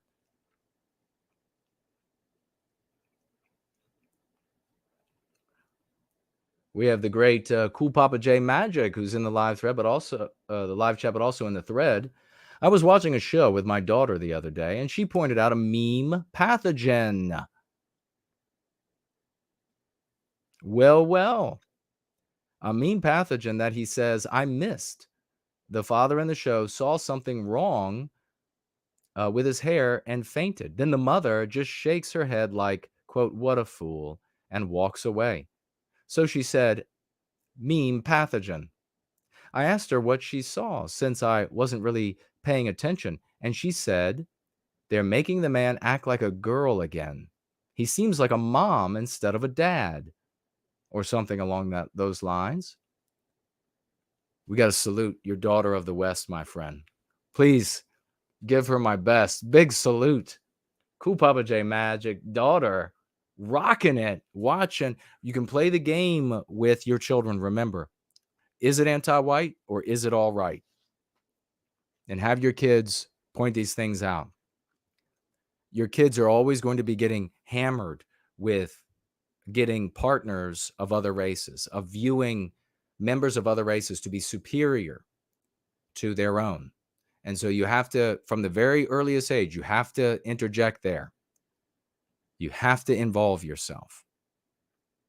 And, go to your daughters and get pictures of handsome white men in magazines, sons, attractive white women, and point to them and say, ooh, wouldn't that be nice to marry him? Wouldn't that be nice to marry her? You're going to have to do that so that they have the option. They wouldn't have the option otherwise. They're being told everywhere that whites are pathetic and uncivilized and without rhythm and stupid. They're being told that everywhere. So they're not being given an option. You have to do that to give them an option. This is awesome. Cool Papa J Magic's daughter. Hey, let's give that young lady some emojis, all right? Let's give her some raucous emojis and some 07s to Cool Papa J Magic's daughter, or some flowers. Give her a bouquet. Give her some flowers or a heart. Put a heart in the live chat for Papa Magic's daughter. It's daughter magic. It's cool daughter magic. He says, we don't watch much TV, but we've had conversations similar before since they do this often in TV shows. Big dopey dad is always scared of getting in trouble with the smart and capable wife, or he needs help with things like opening jars or doing the yard work correctly, getting the kids dressed, or whatever the specific case may be. Just emasculating nonsense. Sickening, but we've got our eyes on them. We see you, anti-whites. That last sentence is the thing that will cause anti-whites to shudder. We see you. And what is it we see? The anti-whiteism. Brilliantly put. That is fantastic. I want y'all to notice something else about Cool Papa J Magic's daughter just then. What do I say to you all about feminism, all of its different waves, all of these other things? I say, and we say, these are the subsets of anti-whiteism. How do you cure feminism? You cure anti-whiteism. What just happened with Cool Papa J Magic's daughter? She pointed out on TV how the father was being made to look absurd vis-a-vis the mother. That is curing her of any of the feminist ideas that she's supposed to step in and govern the man, that she's supposed to step in and tell him what to do because he's an imbecile. This little girl is going to grow up to be a woman that is going to look for a real man and be able to have a legitimate, strong white family, which is what the anti-whites hate most of all. So once again, you see how the Go Free method in application in people's real lives will benefit this daughter of the West and the children that she may bring. Champions, who knows what they might end up doing. What are the alternatives out there? Well, we've talked about some of them today, and they wouldn't take her anywhere good. She would be given a bunch of ideas, and I've seen it all the time over all these years, that she wouldn't be able to share with any of her friends. And when you are afflicted with ideas that you can't share, you can't tell anybody, it makes you a dark, secretive, scared little person. The white race cannot continue to be dark, secretive, scared little people. God, how amazing is that? A daughter of the West that did this. Dad's not even dads. I mean, talk about the proudest moment for a father. Dad's like not even paying. She's like, mean pathogen. Holy God, that's awesome. If I tell you what, if I wasn't so ill, right? I mean, I'm still quite sick. I was pretending earlier when I was like, I'm still a little sick. I'm going to be more excited about it even later. But God bless you. I didn't see that. That's glorious. All right, let's see what y'all are saying in the live chat.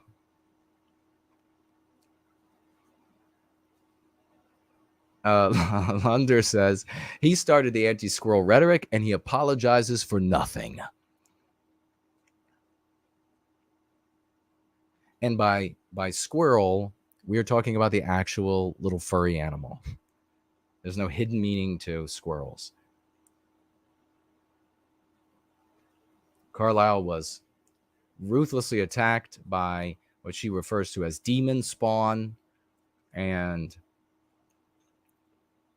that's what gave birth to the anti-squirrel rhetoric. I see here the great Anders, a Herculean champion. Anders, I guess I should pronounce it. And he's saying here that BioSpirit of the West is a damn king, and he throws up crowns. Awesome, man. A big salute to you for saying that, because he absolutely is. And coming from you, that means the world. All right, moving along.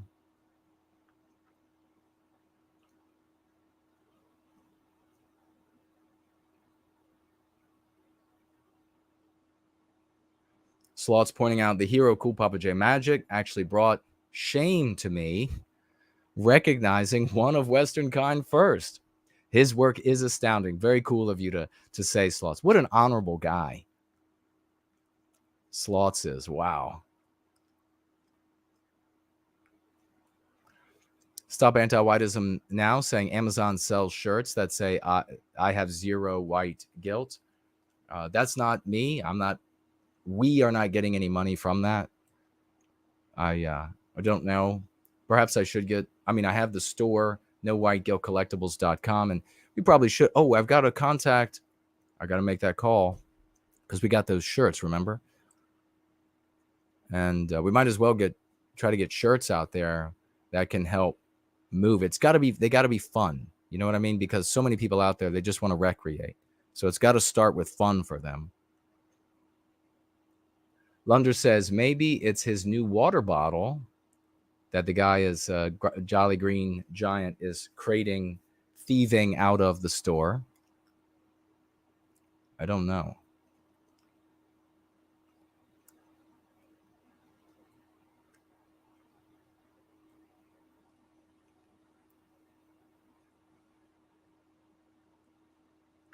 Oh, yeah.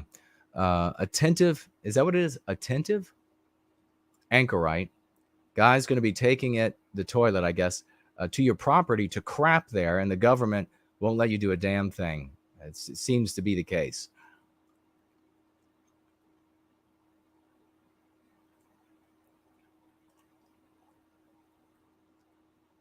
C, the letter C is with us. Great to see you, brother.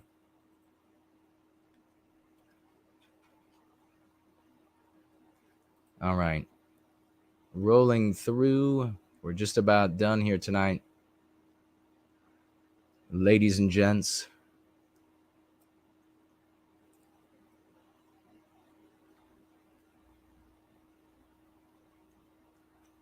The Stop Anti-Whiteism Now saying, what do I think about, quote, I love everyone, including white people, for a t-shirt or bumper sticker?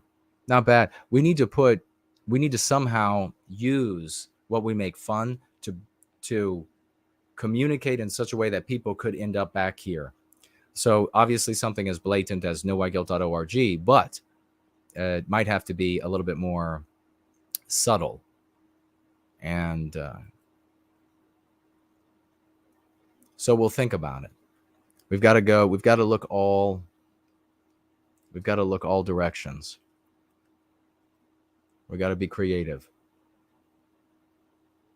Promethean Kitchen says he can't watch TV or read books without noticing MPs now. Awesome. That is the exact purpose of it. That is the exact purpose. This is what I said, Promethean Kitchen, back in the day. Man, I can't tell you how many arguments I had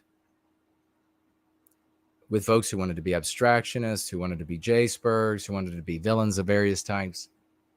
And I said, no, we need to teach them to see our victimization, because then we turn the anti-whites' power of wealth, of owning all these institutions, of etc., against them. Every time they use it, then it works for us. But it has to be concepts that wed us and into a people. And that's what I talk about, is what that really means is, what does it mean to make us a people? There's one thing. It's not teaching us all the same lore. People go down these wrong roads all the time. All of that is extraneous. All of that is stuff that is like ornaments on a Christmas tree. What's the substance of the tree? The substance of the tree is individual well-being by way of your people's well-being. That's it. Once people are convinced of that, and you can't make an argument about it. You can't like argue someone out of selfish individualism. You have to back them into it with concepts so that they make the conclusion on their own. Remember, we've talked about thought chains a lot. It's the same when I talk about the branches. You get white people to conclude that their individual well-being is only attainable by way of the group's well-being.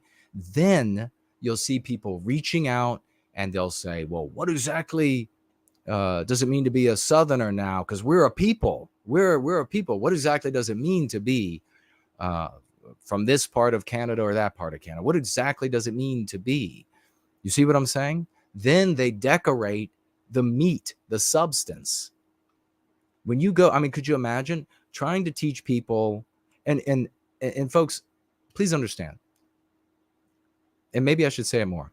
I respect the people who are trying to do things like get folks back into Christianity, or get them into these older European religions, or get people into the history and the folk ways and the folk dress. And these are like all honest and admirable efforts. I respect that.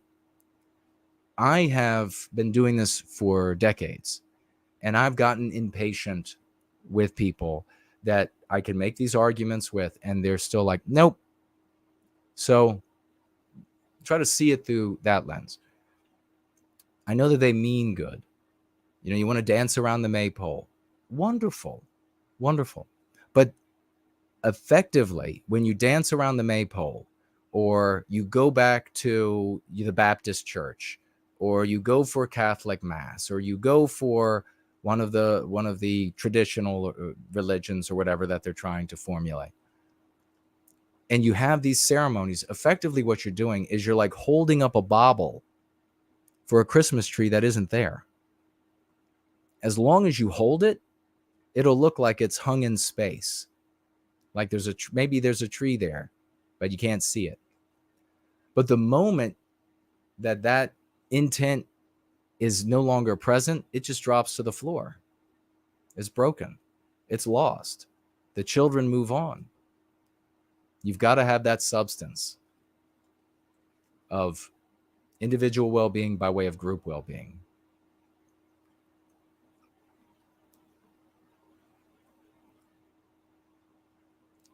Stop Anti-Whiteism Now says, love you, Jason. I appreciate it. Much love in return. Ivan the Horrible is with us. Oh my God, Ivan, that's a great one. The Potty Pirate.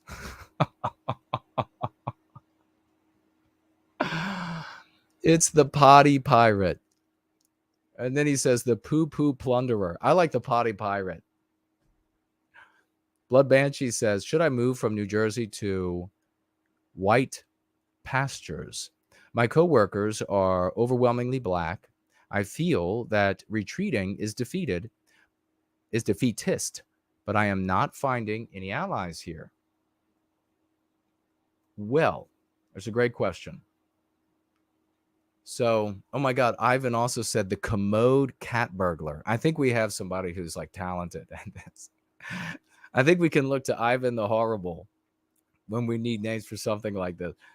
The commode cat burglar, that is fantastic. I don't know, though. It's up now for me between the commode cat burglar and the potty pirate.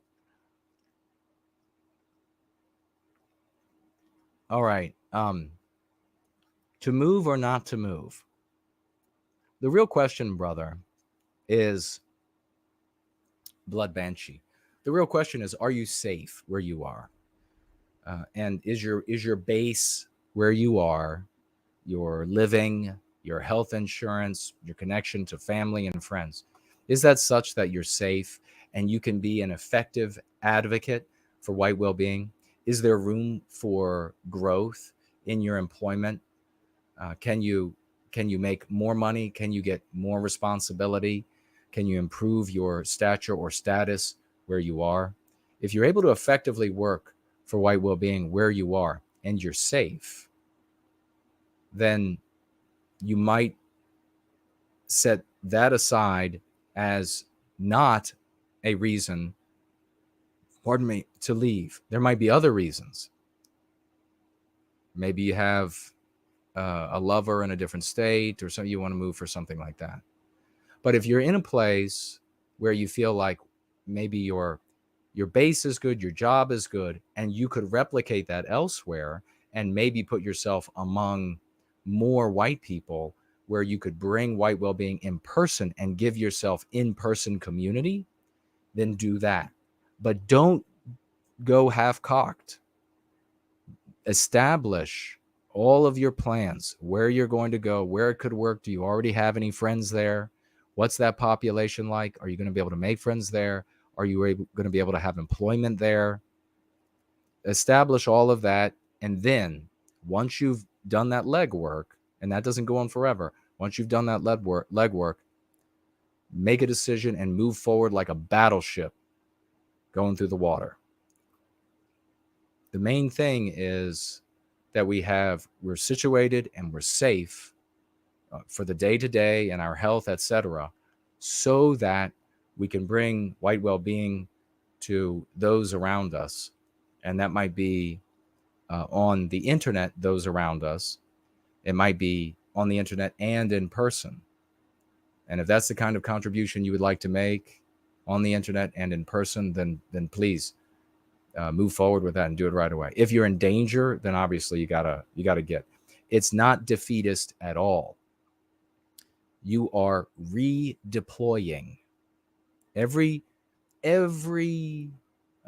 military endeavor, every business endeavor has times when they say this field is not the one for us, because either literally or metaphorically, it's going to be the one you die on. So you redeploy so that you win the war. Definitely not defeatist. You're not giving up anything. The U.S. has already been defeated, and we're reclaiming our destiny. So great question. There are going to be a lot of people who are wondering that. All right, ladies and gentlemen. The potty pirate. First, last, the pisser pilferer.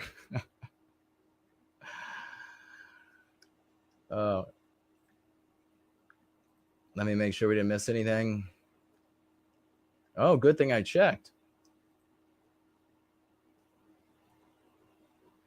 Oh, well, we just had the question that we just answered in the live chat.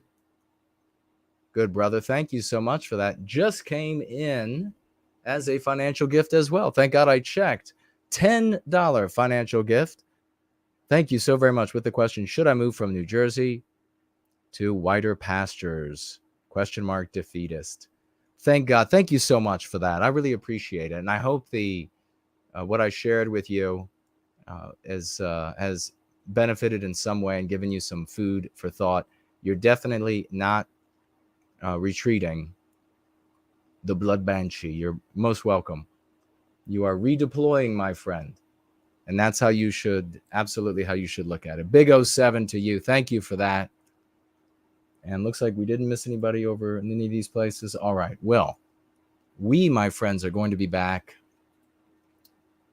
later in the week. Hopefully I'll be healthier. If I get worse, then maybe we won't be back until Sunday, during which time I should absolutely be back. But hopefully we'll be back, and we will have Yiz come on, and maybe another attendee from the conference, a young man. We'll see. He expressed some interest in sharing his thoughts and how excited he was about the Go Free method. So that would be a heck of a lot of fun too, wouldn't it?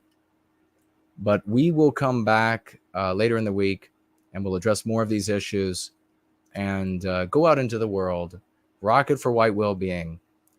Look at every moment of your life as you are the protagonist, the good guy, in the movie, in the TV show, in the book.